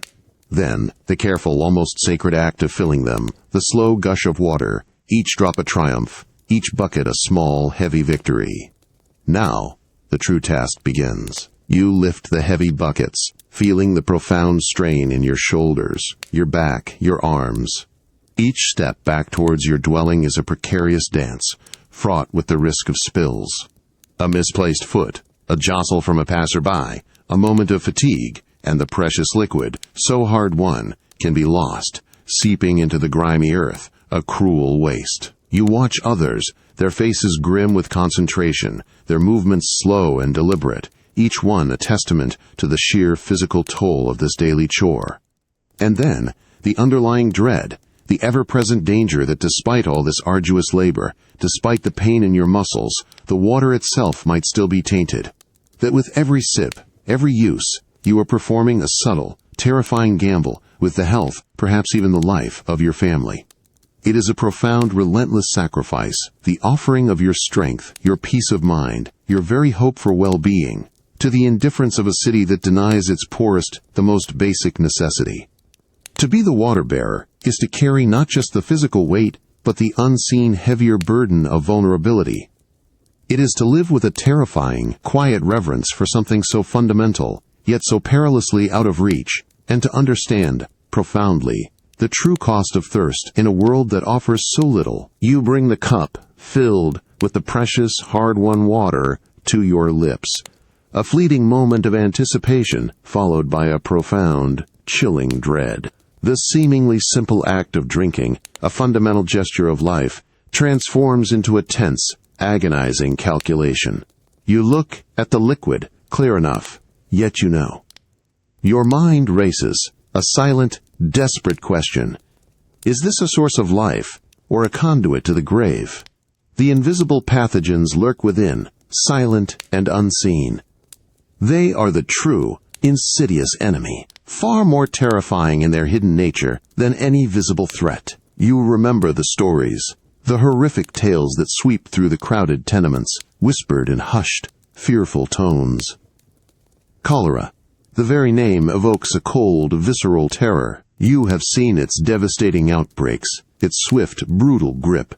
The sudden, agonizing cramps, the uncontrollable sickness that saps strength with horrifying speed, the rapid, irreversible descent towards death. It is a merciless thief, stealing life not with a blade, but with a sip of water, leaving behind only desiccated husks. Each time you lift the cup, you feel the profound weight of this choice. It is a gamble, a desperate wager with your own fragile existence, and with the lives of those you cherish. You watch others take their drink, their faces often etched with the same hidden anxiety, the same quiet, almost imperceptible hesitation before the act. There is no joy in this simple necessity, only a quiet, desperate hope that this time, this particular intake, will not be the one that delivers the unseen killer. The very act of nourishing your body becomes an act of profound, involuntary sacrifice, an offering of your trust, your peace of mind, to the merciless hand of chance. This unending struggle for a basic necessity stands in stark, chilling contrast to the effortless access to potable water that defines other eras, other lives. You understand, profoundly, the immense value of that clarity, that purity, that simple, unthinking faith. Here, every drop is suspect, every gulp a potential poison. It is a constant, grinding reminder of a fundamental difference in living conditions, a chasm that separates existence itself. To live with this perpetual uncertainty, this daily life or death calculation, is to exist in a state of profound, unsettling reverence. It is a reverence born not of adoration, but of a chilling, primal fear. You are continually reminded of the fragility of your own life, the terrifying power of the unseen, and the cruel indifference of a world that offers no guaranteed sanctuary, not even in the very element that sustains all life. This, then, is the ultimate sacrifice, the offering of your faith in the purity of life itself, surrendered to the invisible, relentless agents of death. You step into the ceaseless current of the street, and the air itself becomes a living, vibrating entity. It is not the single, sharp shriek of a factory whistle, nor the confined whispers of a crowded room. Here, it is a relentless symphony, a cacophony woven from 1,000 distinct human voices, each a practiced, desperate call. Muffins. Hot and sweet. Muffins. The cry pierces the din, carrying the ephemeral scent of warm dough, a tantalizing torment. Then, hot pies. Get your hot pies, promising savory comfort, steam rising in ghostly plumes from a vendor's cart. And further down, with a distinct briny tang carried on the damp air, fresh mackerel. Straight from the Thames, fresh mackerel. Each voice, each distinct rhythmic call, is a chant, a solemn incantation of commerce, a constant, pervasive presence that rings in your ears, shaping the very atmosphere of your day. You move through the throng, your eyes, honed by necessity, darting not just for danger, but for desire. You see the sheer variety of goods hawked, laid out on makeshift stalls, balanced precariously on trays, or pushed through the crowd on handcarts. Cheap trinkets, their dull shine catching the meager light, offer a fleeting, impossible promise of beauty. Bundles of herbs, their earthy scent momentarily cutting through the city's grim perfume. And everywhere, food, cooked food, glistening, steaming, its aromas a relentless assault on your empty stomach. Jellied eels, their strange pale forms, inviting an alien curiosity. Crusty loaves of bread, their warmth a distant dream. Bright, impossibly vibrant fruit, a stark splash of color against the prevailing gray. This is a vibrant, chaotic, undeniable street economy, a testament to relentless human enterprise. It caters, fiercely, to those with even the smallest coins. A single farthing, a precious halfpenny clutched tight in a worn hand. You watch as a child, no older than yourself, hesitantly exchanges a coin for a single, small apple. It's bright red, a shocking contrast to their pale, smudged fingers. You see the fleeting joy, the almost reverent consumption of that small, hard-won treat. This visual, this constant display of attainable sustenance, creates a profound tension within you. The abundance is so visible, so tantalizingly close, yet remains utterly, perpetually beyond your reach. This is the profound, ongoing sacrifice of the street. It is the offering of your senses, your deepest desires, to a public spectacle of want and plenty. You witness the sacred ritual of purchase, the quiet dignity of a transaction, but always from the outside. The sounds, the smells, the sights, they are not merely sensory input. They are a constant, gnawing reminder of your place in this world, of what you lack, of what you must endure.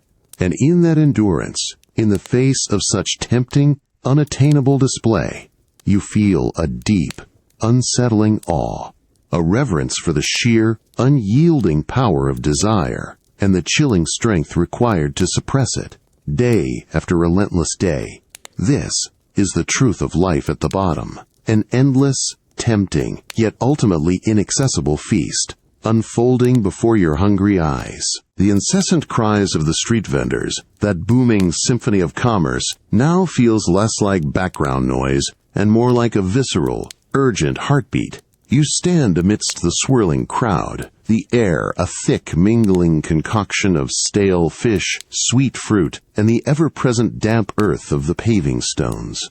For you, and for countless others like you, these bustling figures, hawking their wares from rickety carts and precarious stalls, represent both a profound temptation and an absolute, unyielding necessity. Your eyes scan, not with idle curiosity, but with a sharpened calculation, weighing cost against dire need.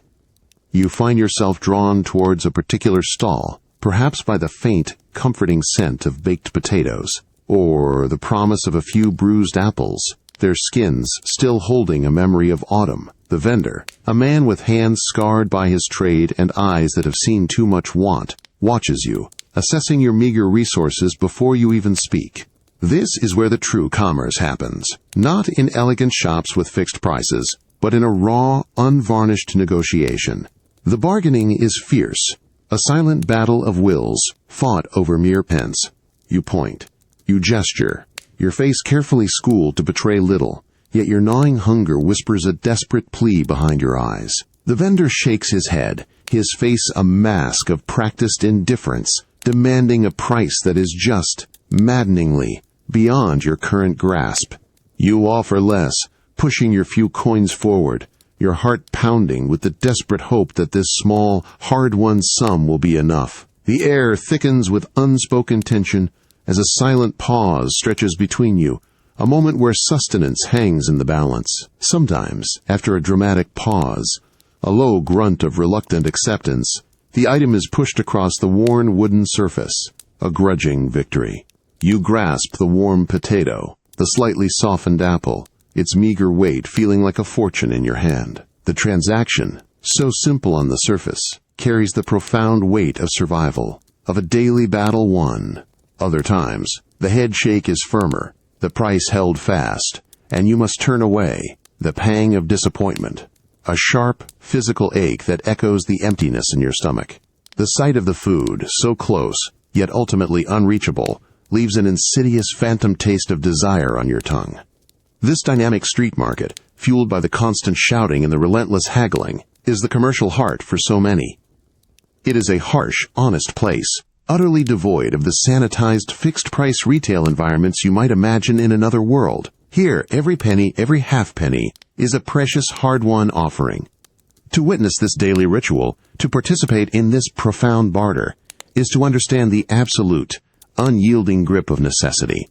It is a slow, enduring sacrifice of dignity, of ease, of certainty, offered to the chaotic, vibrant gods of the street. And in that constant, desperate struggle for a few coins, for a scrap of food, there is a profound, terrifying reverence for the sheer, unyielding will to simply continue, one hungry day at a time. You feel the gnawing emptiness in your stomach, the persistent ache in your bones, and a profound desperation drives you towards a new kind of sanctuary. Here, amidst the pervasive squalor of the impoverished landscape, religious organizations and various charitable missions dot the streets like sparse, flickering beacons. They offer a promise, however fragile, a bowl of thin soup, a coarse blanket, perhaps a few moments of respite from the biting cold. But as you approach the weathered door of one such mission, you feel a subtle shift in the air. It is no longer just the familiar stench of the Thames or the dust of the factories. Here, the air is thick with a different presence, obligation and scrutiny. The very act of seeking aid, of admitting your desperate need, casts you into a new, uncomfortable light. You are no longer simply a human being in distress. You become an object of judgment, a subject to be categorized. The gaze of charity falls upon you. It is not always unkind, but it is rarely truly empathetic. You feel eyes upon you, discerning, weighing, sifting. The concept of the worthy poor is an unspoken yet utterly pervasive reality here. Your suffering is not merely observed. It is examined, dissected through a lens of piety and social control. Are you truly deserving? Is your destitution a result of unavoidable misfortune or a consequence of moral failing? These questions, unspoken but profoundly felt, hang in the air, a silent interrogation. You watch as others shuffle forward, their heads bowed, their movements hesitant. You see the subtle differences in their treatment. A slightly larger portion for one, a sharper word for another, a lingering, suspicious glance. This is a subtle yet profound sacrifice. The offering of your personal story, your dignity, your very sense of self, to the scrutiny of those who hold the keys to your temporary salvation. You learn to adopt a certain demeanor, a quiet humility, to avoid any expression that might be misconstrued as pride or defiance. This process of being judged, of having your suffering categorized and weighed, is a chilling ritual. It is designed, subtly, to remind you of your place, to reinforce the prevailing social order. The aid offered, though vital for survival, comes at a spiritual cost. It is not a hand extended without condition, but a transaction where a piece of your autonomy is exchanged for a temporary reprieve from physical torment. And in that exchange, in that pervasive atmosphere of obligation and scrutiny, you feel a deep, unsettling awe, a reverence for the sheer, profound power of judgment, and the desperate, humbling need to submit to it, simply to survive another day. You stand in the line, your stomach a hollow echo of the past days, your thin clothes offering no true barrier against the pervasive chill that permeates this hall of charity. The air itself feels heavy, charged not with the raw smells of the street, but with a complex miasma of disinfectant, stale bodies, and unspoken expectation.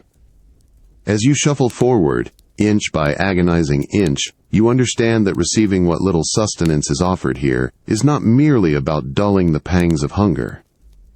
It is about submitting to an inspection, a silent, public confession of your profound and absolute failure. Eyes, often pale and unblinking, from behind a long wooden counter, fall upon you. They are the eyes of the benefactors, the dispensers of mercy, and their gaze is not one of simple pity. It is a gaze that measures, that sifts, that evaluates your very being. You feel yourself being scrutinized. Every ragged patch on your coat, every tremor in your hand, every flicker of weary resignation in your eyes, carefully noted. It is a moment of profound vulnerability, a slow, agonizing exposure of your innermost desperation. This is the price of admission, the silent toll for a meager bowl of soup. The hand that offers the bowl moves with a deliberate, measured precision.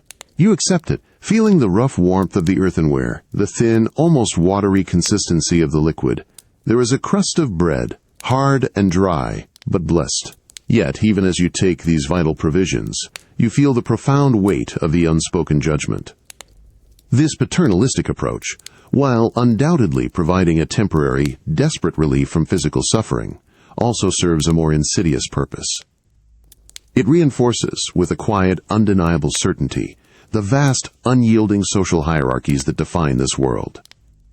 You look at the faces of others around you, their expressions carefully neutral, their eyes downcast.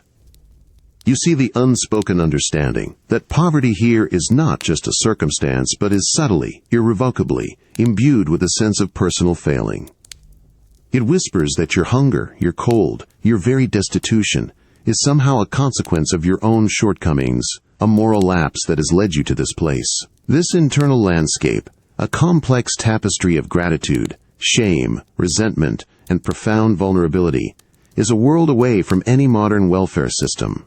There is no anonymity, no inherent right to aid, only the humbling, often degrading, act of receiving.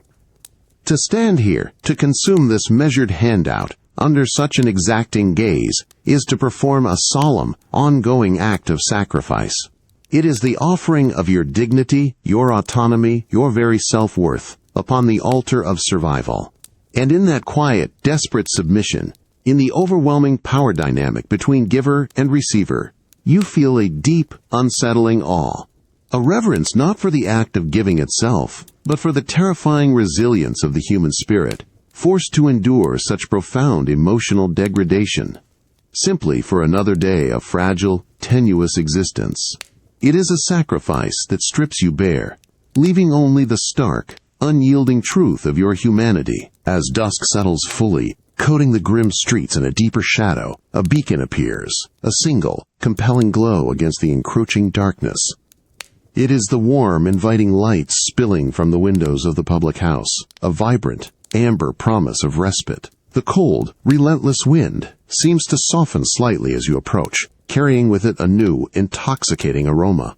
Pipe smoke, rich and earthy, mingling with the faint, sweet tang of spilled ale. It is a siren song, a powerful pull against the harsh realities of your day. You push open the heavy wooden door, and a rush of sound and warmth envelops you. The air inside is thick, a palpable presence, rich with the aforementioned pipe smoke, a hazy blue-gray cloud that hangs in the low light.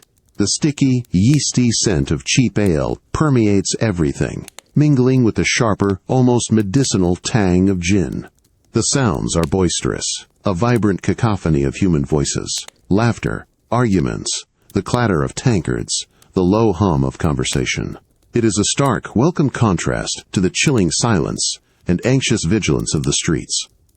For a few precious pennies, a coin clutched tight in your worn hand, you can find it, a temporary escape. The cold, that constant companion, begins to recede, a warmth spreading through your chilled limbs. The gnawing ache of hunger, for a fleeting hour, dulls its sharp edges. The pervasive despair, that heavy weight on your spirit, lifts, replaced by a momentary illusion of camaraderie, of belonging. You watch as others, their faces etched with the same weariness you carry, raise their glasses, their eyes holding a flicker of something akin to joy, however fleeting. You order your drink, a small measure of cheap gin, its fiery bite an immediate stark contrast to the cold, or a tankard of dark, heavy beer, its bitterness a familiar comfort. You feel the liquid slide down your throat, a warmth spreading through your belly, and for a precious moment, the world outside these walls recedes. The sorrows, the relentless pressures, the endless struggle, all of it is, for a brief, blessed time, drowned. You become part of the collective hum, a silent, unspoken communion of shared hardship and temporary oblivion. This is a profound, almost sacred ritual. It is the offering of your meager earnings, not for true sustenance, but for a spiritual reprieve, a brief, blessed escape from the unrelenting grasp of Victorian poverty. It is a sacrifice of precious resources, made willingly, desperately, for the fleeting comfort of forgetfulness. And in that act, in that shared hazy warmth, there is a deep, unsettling awe, a reverence for the sheer potent power of temporary solace, and the human need to seek it, even at such a cost.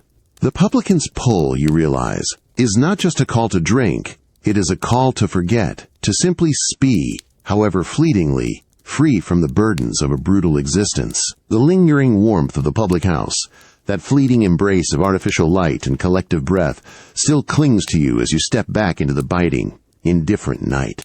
The taste of cheap gin or bitter ale remains on your tongue, a phantom solace that quickly begins to fade, replaced by the encroaching cold. You reflect on the hours spent inside and understand that this place, this beacon in the gloom, is a profound, double-edged sword. It offers both vital refuge and a path, subtle yet insidious, towards ruin. Inside, for a time, you felt the easing of the constant tension.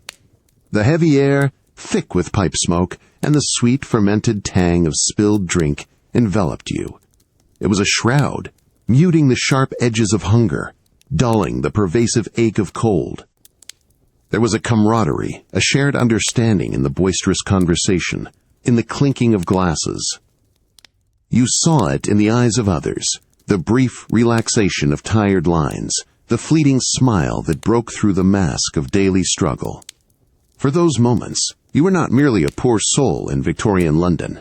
You were part of a whole, finding temporary oblivion, a precious respite from the relentless grind. This social connection, this shared space for collective forgetting, felt like a vital balm, a necessary offering to keep the spirit from utterly collapsing. Yet, even as the warmth spread through your chilled limbs, even as the voices around you blurred into a comforting hum, the cost, unspoken but ever present, began its slow, insidious tally.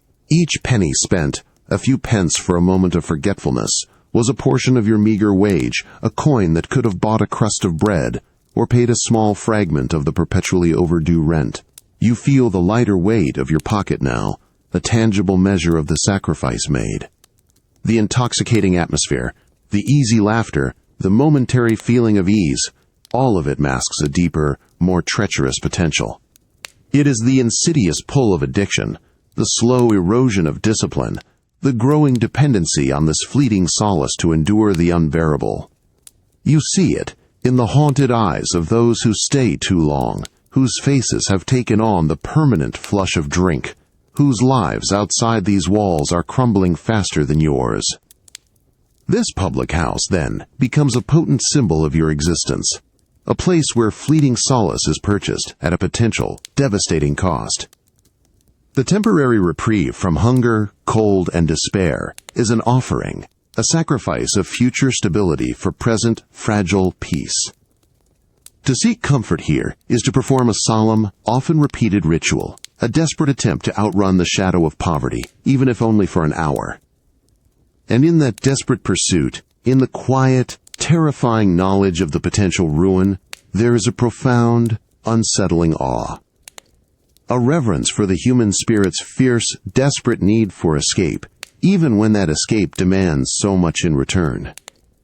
You understand, profoundly, that sometimes the most dangerous comfort is the one that demands your very future. You move through your days, the relentless cycle of hunger, cold, and toil, a familiar weight upon your shoulders. But now you carry an additional, insidious burden. It is unseen, yet its presence is constant, a gnawing anxiety that follows every hesitant step, shadows every meager transaction. This burden is debt. It begins subtly. A small loan, perhaps, borrowed from a neighbor or a small local lender, just enough to cover a week's rent, to stave off the immediate threat of eviction.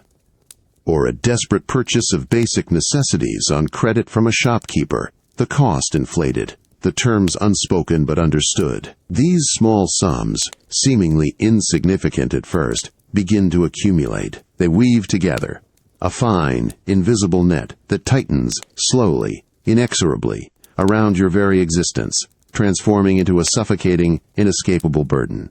You feel its weight in your chest, a constant, dull pressure that never truly eases. The threat of the bailiff, that grim, official presence, becomes a palpable fear. You hear whispers of his visits to other tenements, the sudden, sharp knocks on doors, the swift, merciless seizure of meager possessions. The landlord's looming presence, his shadow falling across your doorway, carries with it the cold, unyielding power of eviction, the chilling prospect of homelessness.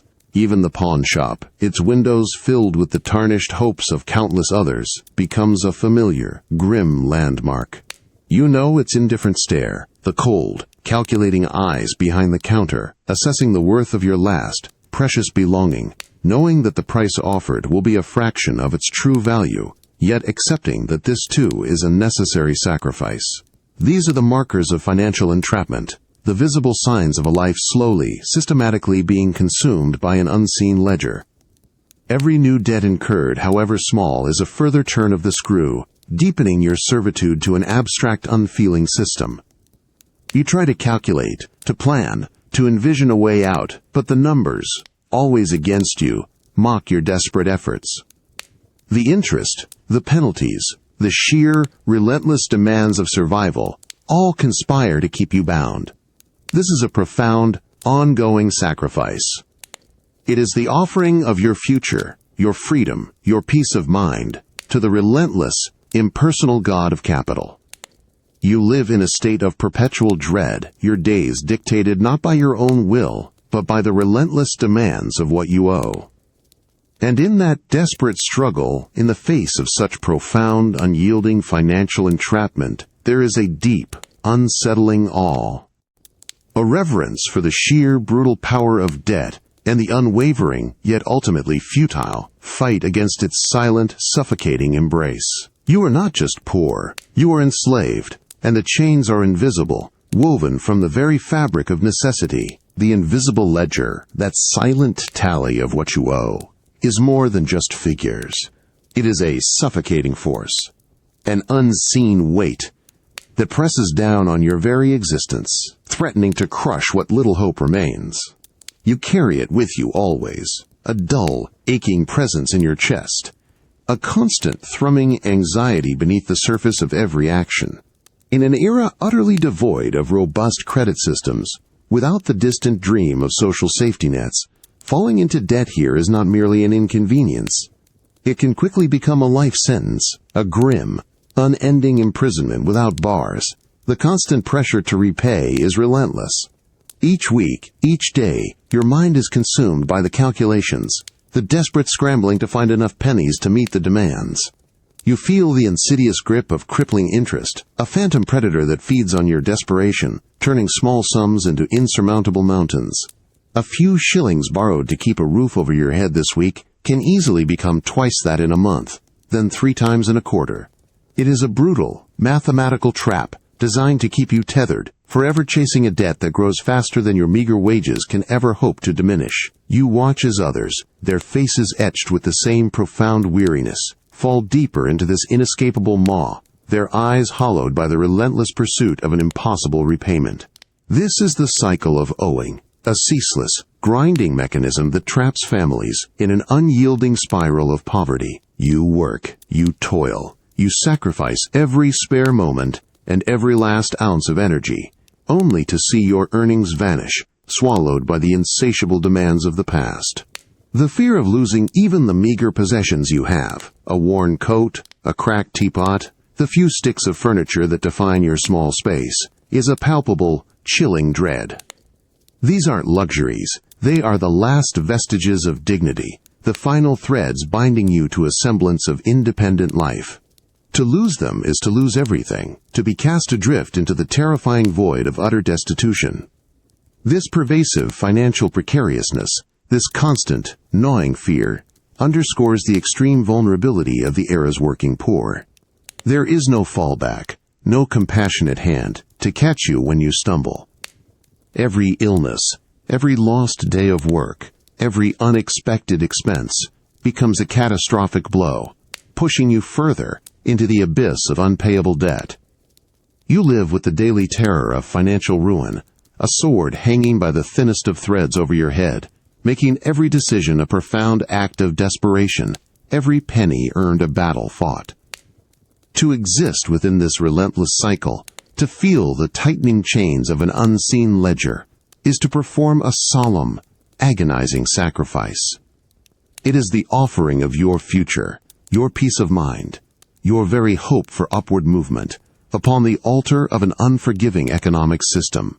And in that desperate, ceaseless struggle, you feel a deep, unsettling awe, a reverence for the sheer, brutal power of debt and the unwavering yet often futile courage required to face its silent, suffocating embrace day after relentless day.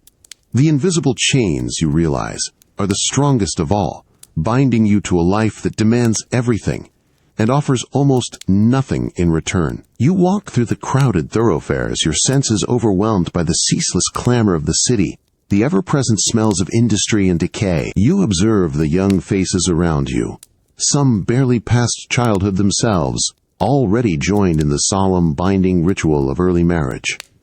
It is a common sight, an almost universal truth in this harsh world, often driven by a chilling practicality. The desperate need for additional labor, for more hands to contribute to the meager family wage, to ward off the encroaching specter of destitution. Or perhaps, simply, a profound primal desire for companionship, for a shared warmth against the relentless cold and the crushing despair that defines existence here. You glimpse into the cramped rooms you pass, or step into the shared spaces you inhabit. These homes, already impossibly small, their thin walls whispering the secrets of multiple lives, become even more profoundly so with the inevitable arrival of numerous children. Each new birth, a fragile, hopeful spark in the profound darkness, further strains the already stretched resources, further compresses the precious, shared air. The very space you occupy, you realize, is a sacrifice, offered not with joy but with a grim necessity. The sounds of infancy, raw and undeniable, are woven inextricably into the very fabric of daily life. The sudden, piercing wail of a hungry babe cuts through the constant clamor of the street outside, mingling with the distant, mechanical roar of the factory. You hear the soft, rhythmic suckling of a nursing infant. A quiet, vulnerable sound amidst the shouts of vendors and the clatter of carts. These are the sounds of life asserting itself, of a new generation entering a world that demands so much and offers so little. You observe the weary yet steadfast devotion in the eyes of young mothers, their bodies exhausted, their spirits tested, yet finding a profound, almost mystical strength in the act of nurture. This is breeding by necessity, a solemn, relentless cycle dictated by the unforgiving rhythm of poverty. Each child is both a joy and an immense burden, a new mouth to feed, another body to clothe, another soul to protect from the omnipresent threats of disease, hunger, and cold. It is a profound, unending sacrifice, the sacrifice of space, of quiet, of individual dreams, all offered to the primal, urgent demands of family and survival. And in that relentless, undeniable drive to reproduce, to ensure the continuation of human life against such overwhelming odds, you feel a deep, unsettling awe. A reverence for the tenacious, almost terrifying power of life itself, asserting its claim in the most degraded and challenging of circumstances. You observe them now, the young brides, some barely past childhood themselves, their faces still holding a faint echo of youthful softness, yet etched with an almost ancient weariness. They carry the immense, crushing responsibilities of a household, of managing the meager resources that barely sustain existence, and of raising large, ever-growing families in circumstances that offer no respite. Their hands, though small, are already chapped and raw from endless chores, their backs stooped from constant labor. This is not the protected, extended adolescence of another era. This is an abrupt, brutal plunge into the unyielding demands of adulthood.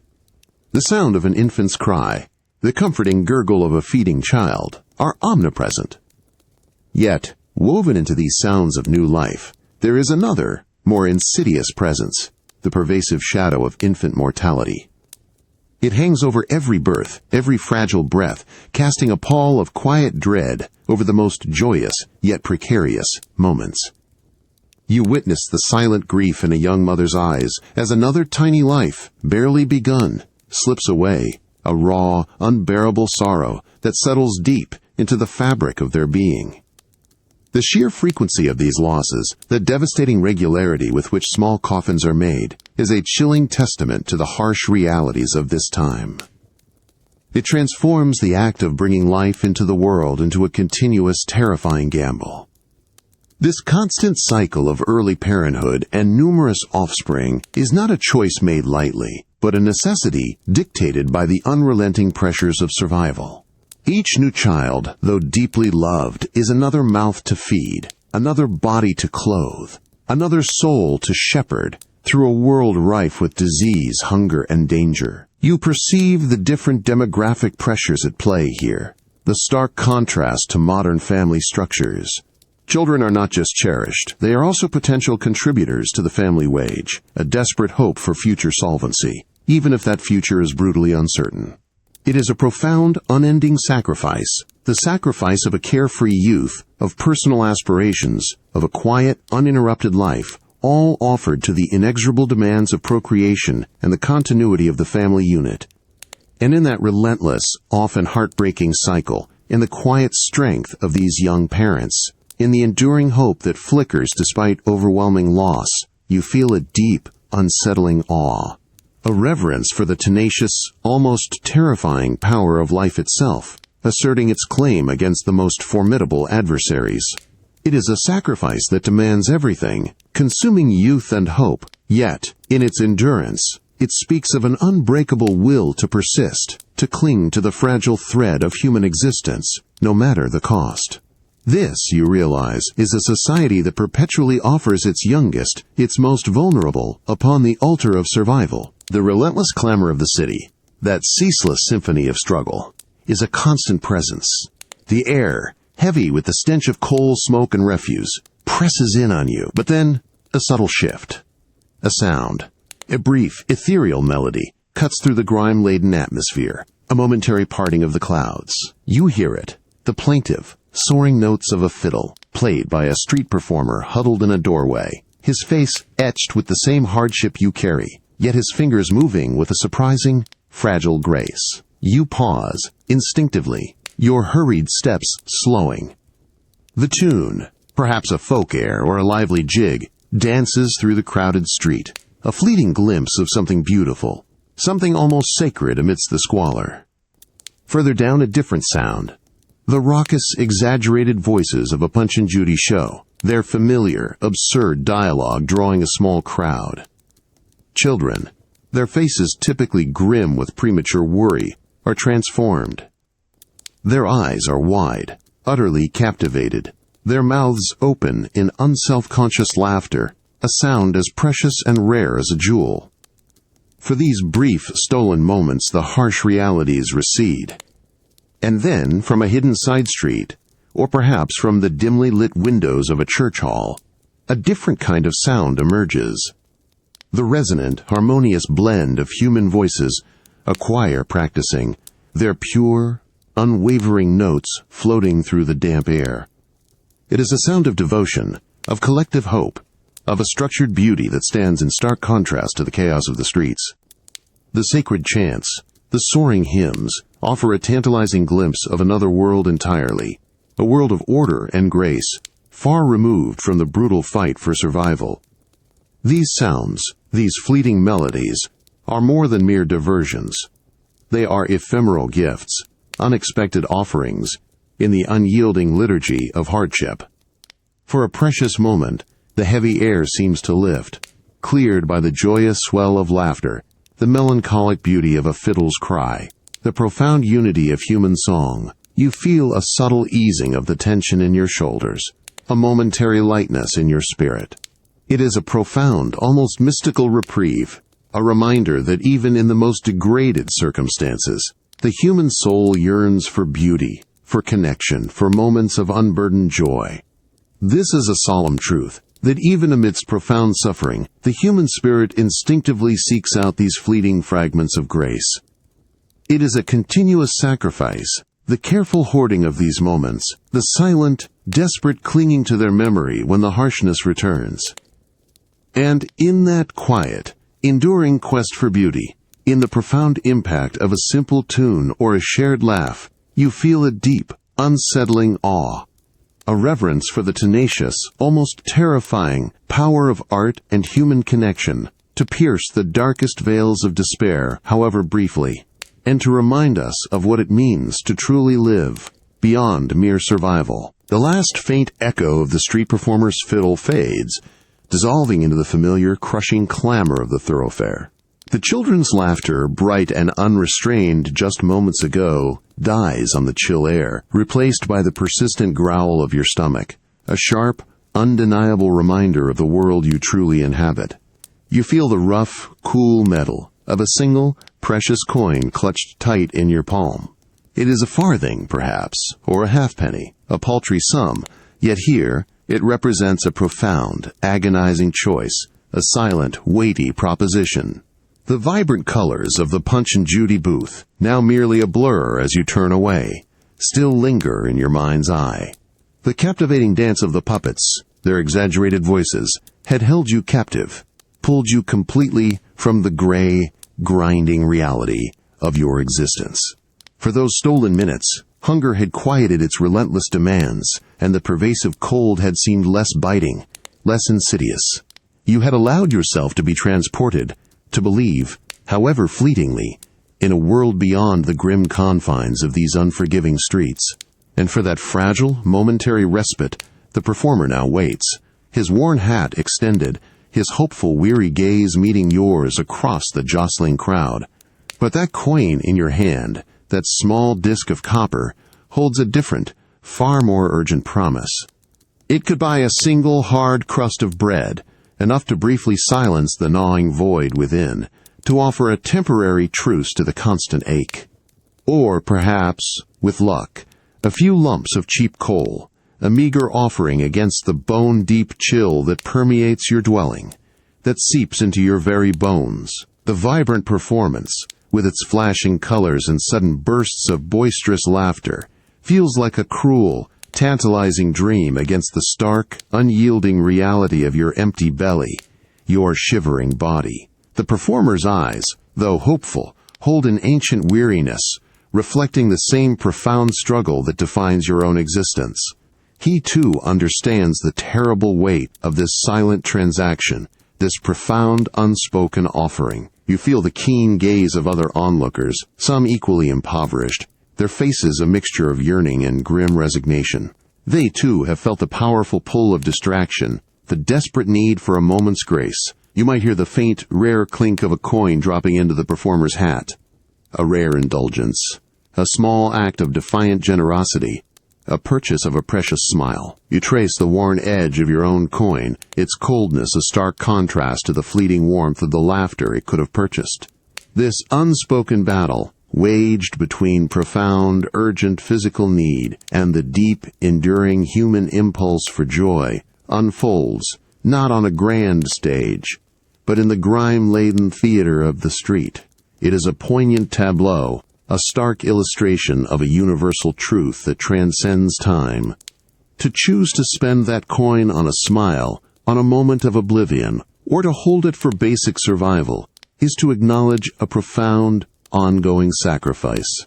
It is the offering of your very essence, your deep-seated human need for joy and distraction, even in the direst of circumstances.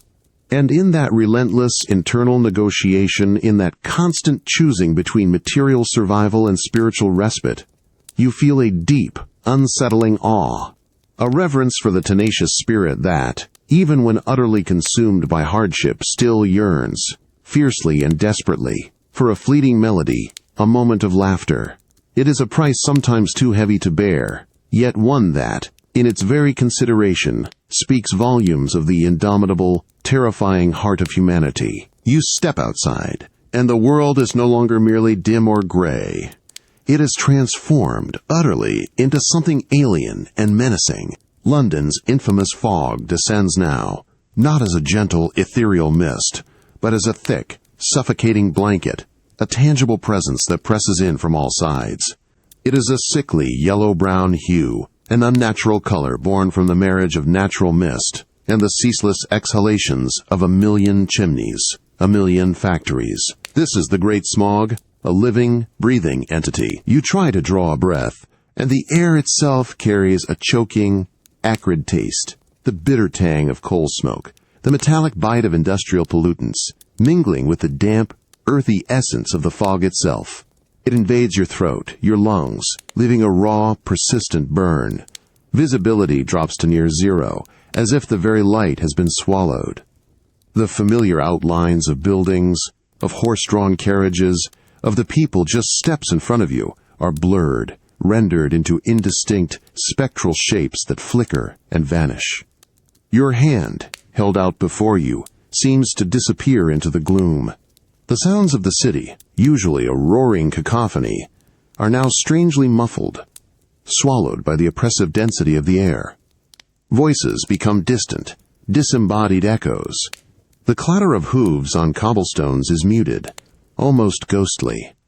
You feel a profound sense of disorientation, a terrifying loss of reference. Streets you have walked 1,000 times, etched into your memory, transform into disorienting, treacherous labyrinths.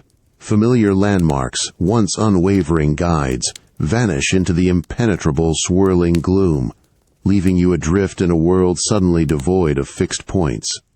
Every step becomes a tentative, cautious venture into the unknown. You reach out, your fingers brushing against cold, damp brick, feeling your way, relying on touch where sight utterly fails.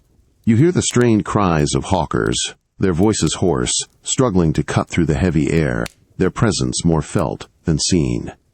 The fear, a cold, insidious presence, begins to seep into your bones. It is the fear of collision, of being lost, of the unseen dangers that now lurk in the profound anonymity of the smog. This is a solemn, terrifying embrace. The great smog is not just weather. It is an active force, a consuming presence that demands a profound sacrifice. It is the offering of your senses, your orientation, your very peace of mind, to the overwhelming power of an urban environment turned hostile. And in that terrifying, blinding descent into the gloom, you feel a deep, unsettling awe, a reverence for the sheer, brutal power of nature and industry combined, and the profound, humbling vulnerability of humanity caught within its choking, impenetrable grasp. Your very breath, you realize, is a constant, quiet act of endurance, an offering to this vast, suffocating entity. The pea super, that dense yellow-brown shroud, is more than merely an atmospheric phenomenon. It is a tangible hazard, an active antagonist in your struggle for breath, for movement, for mere survival. You feel its weight upon you, a constant, oppressive pressure that seems to press down not just on your physical form, but on your very spirit.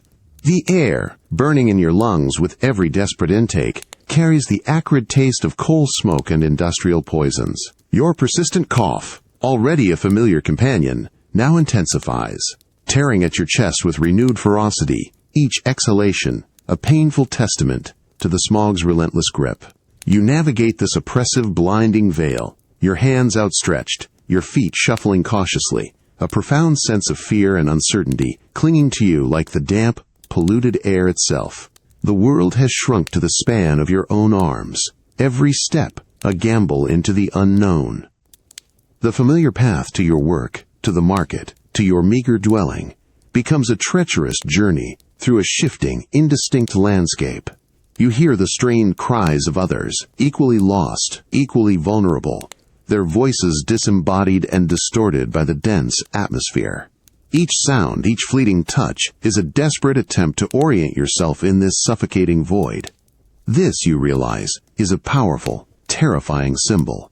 It is the environmental cost of unchecked industrialization, made manifest, breathing its toxic breath directly into the lives of the city's poorest. The very air, once a symbol of life, has become a weapon, slowly, inexorably, killing those who must breathe it. This chilling reality stands in stark difference to the often managed, often controlled air quality of another age. Here, there is no escape, no clean air to retreat to, only the constant, insidious embrace of nature's choking veil. Your lungs, your body, become the sacrificial ground, absorbing the poisons that fuel the city's progress. The lack of control, the sheer helplessness in the face of such a pervasive, all-consuming threat, is a profound and terrifying burden. You can fight against hunger, against cold, against the cruelties of other men, but against the very air you must breathe? It is a battle you are destined to lose, one slow, burning breath at a time. This uncertainty, this constant low hum of anxiety about the invisible damage being wrought within your own body, adds a layer of quiet dread to every moment of your day. To exist within this oppressive, blinding shroud, to feel its insidious burn, is to perform a continuous, involuntary sacrifice. It is the offering of your health, your clarity of mind, your very vitality, to the overwhelming destructive power of industry and its environmental consequences. And in that desperate, unequal struggle, in the profound, humbling vulnerability of your own failing body, you feel a deep, unsettling awe, a reverence for the sheer, brutal power of a poisoned world, and the unyielding, yet tragically futile, courage required to simply breathe within its suffocating embrace. You awaken, or rather, you are roused by a subtle, yet profound change in the familiar rhythm of your dwelling. A chilling silence. The usual cough from the corner is absent. The shallow, labored breathing you've grown accustomed to hearing has ceased. You reach out a tentative hand and feel the cold. An undeniable, absolute cold that radiates from the body next to you, or across the room. Death, you realize, has visited again. It is a frequent, almost mundane visitor in these impoverished households, its arrival marked not by dramatic fanfare, but by a quiet, inexorable stillness. The initial shock gives way to a dull, aching grief. Yet, even this most profound of human emotions is often muted. You see it in the eyes of others, the tears held back, the shoulders rigid. The sounds of grief, the raw, visceral cries, are often stifled, almost swallowed by a pervasive exhaustion. There is simply no time, no emotional reserve for prolonged mourning. The relentless demands of survival, the need to find food, to keep warm, to work, press in immediately, brutally, forcing the living to keep going, to push down the overwhelming weight of loss. It is a profound, almost terrifying sacrifice, the offering of your very grief, subsumed by the cold demands of existence. The body, now still and silent, remains. In these overcrowded tenements, with their thin walls and shared spaces, a body can lay uncollected for days. You feel the presence of the deceased. A stark, profound reality in the confined space. The air, already heavy with the miasma of living, becomes imbued with something new, something chilling, the finality of loss, an inescapable odor of absence, of ending. It is a constant, tangible reminder of human fragility, of the ultimate, brutal truth that awaits all who walk these grim streets. When the time finally comes, the process of burial is often hurried, basic, utterly devoid of ceremony or dignity. It is deeply unaffordable. A proper coffin, a consecrated plot, a final resting place of peace, these are luxuries far beyond reach.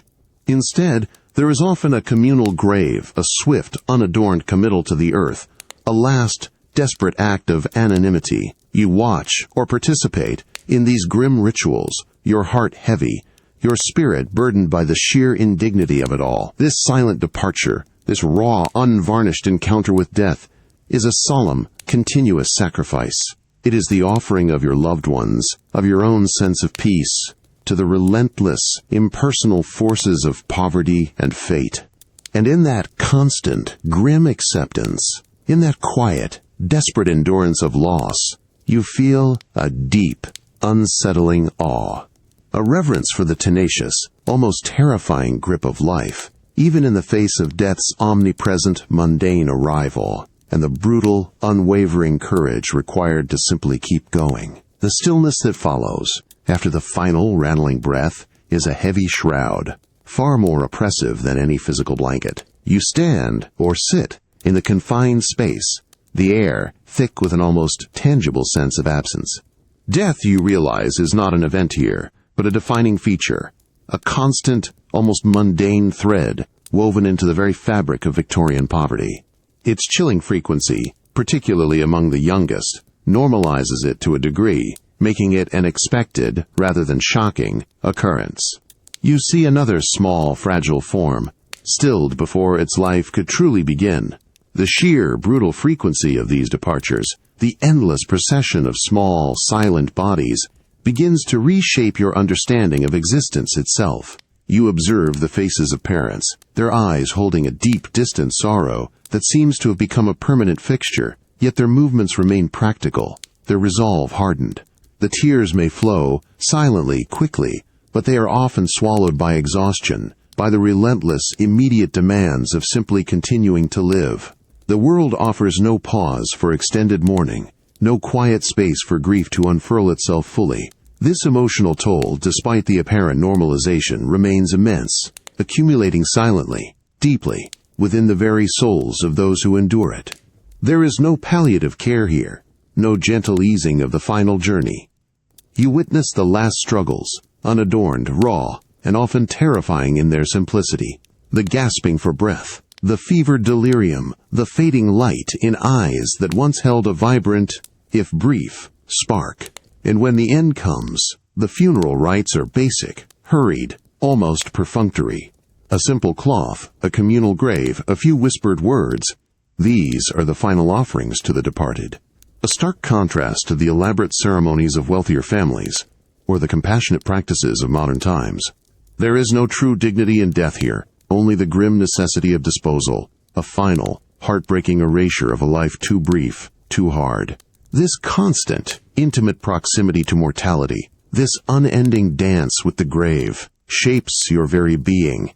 It imbues every moment of life with a profound fragility, a terrifying, quiet understanding of how quickly it can all be taken away. You live with the knowledge that the children playing in the street today may not see the next season, that the cough you hear might be the beginning of an irreversible end. Your own breath, your own heartbeat, become precious, guarded treasures, each one a defiance against the omnipresent shadow. To exist in a world so utterly marked by mortality, to witness such frequent, quiet departures, is to perform a continuous, involuntary sacrifice. It is the offering of your peace, your certainty, your very faith in the natural order of life and death, to a brutal, indifferent reality. And in that desperate endurance, in the haunting beauty of a life so fiercely lived, yet so easily extinguished, you feel a deep, unsettling awe, a reverence for the tenacious, almost terrifying, grip of the human spirit, clinging to existence, even when surrounded by the constant, chilling whispers of oblivion. This, you realize, is the ultimate price of Victorian poverty, a life lived in the constant, intimate shadow of death. You stand amidst the relentless, grinding hardship of Victorian London, your senses assaulted by the familiar symphony of struggle, the acrid breath of the Thames, the clamor of the factories, the gnawing ache of hunger. You witness the constant shadow of disease, the pervasive cold, the insidious grip of debt. Yet, even in this profound, overwhelming darkness, flickers of an unexpected, almost miraculous light endure. Sparks in the soot, you observe a quiet, almost ritualistic act. A neighbor, whose own cupboard you know to be nearly bare, offers a shared crust of bread. It is broken, in silence, a gesture of profound communion, a testament to an unspoken bond forged in shared suffering. The recipient accepts it, not with effusive thanks, but with a deep, silent gratitude etched in their weary eyes. In that simple, selfless act, a tiny ember of human kindness glows, defiance against the consuming bleakness. Then, from within a cramped room, or perhaps from an open window, a faint, sweet melody pierces the din of the street. It is a mother's lullaby, sung in a low, gentle tone, a fragile comfort offered against the harsh realities outside. The words, perhaps simple, perhaps ancient, carry a profound weight of love, of protection, a desperate attempt to shield a tiny, vulnerable life from the relentless, consuming world. You feel the warmth of that connection, however brief, a soft caress against the raw edges of your own spirit, offering a profound, unexpected solace.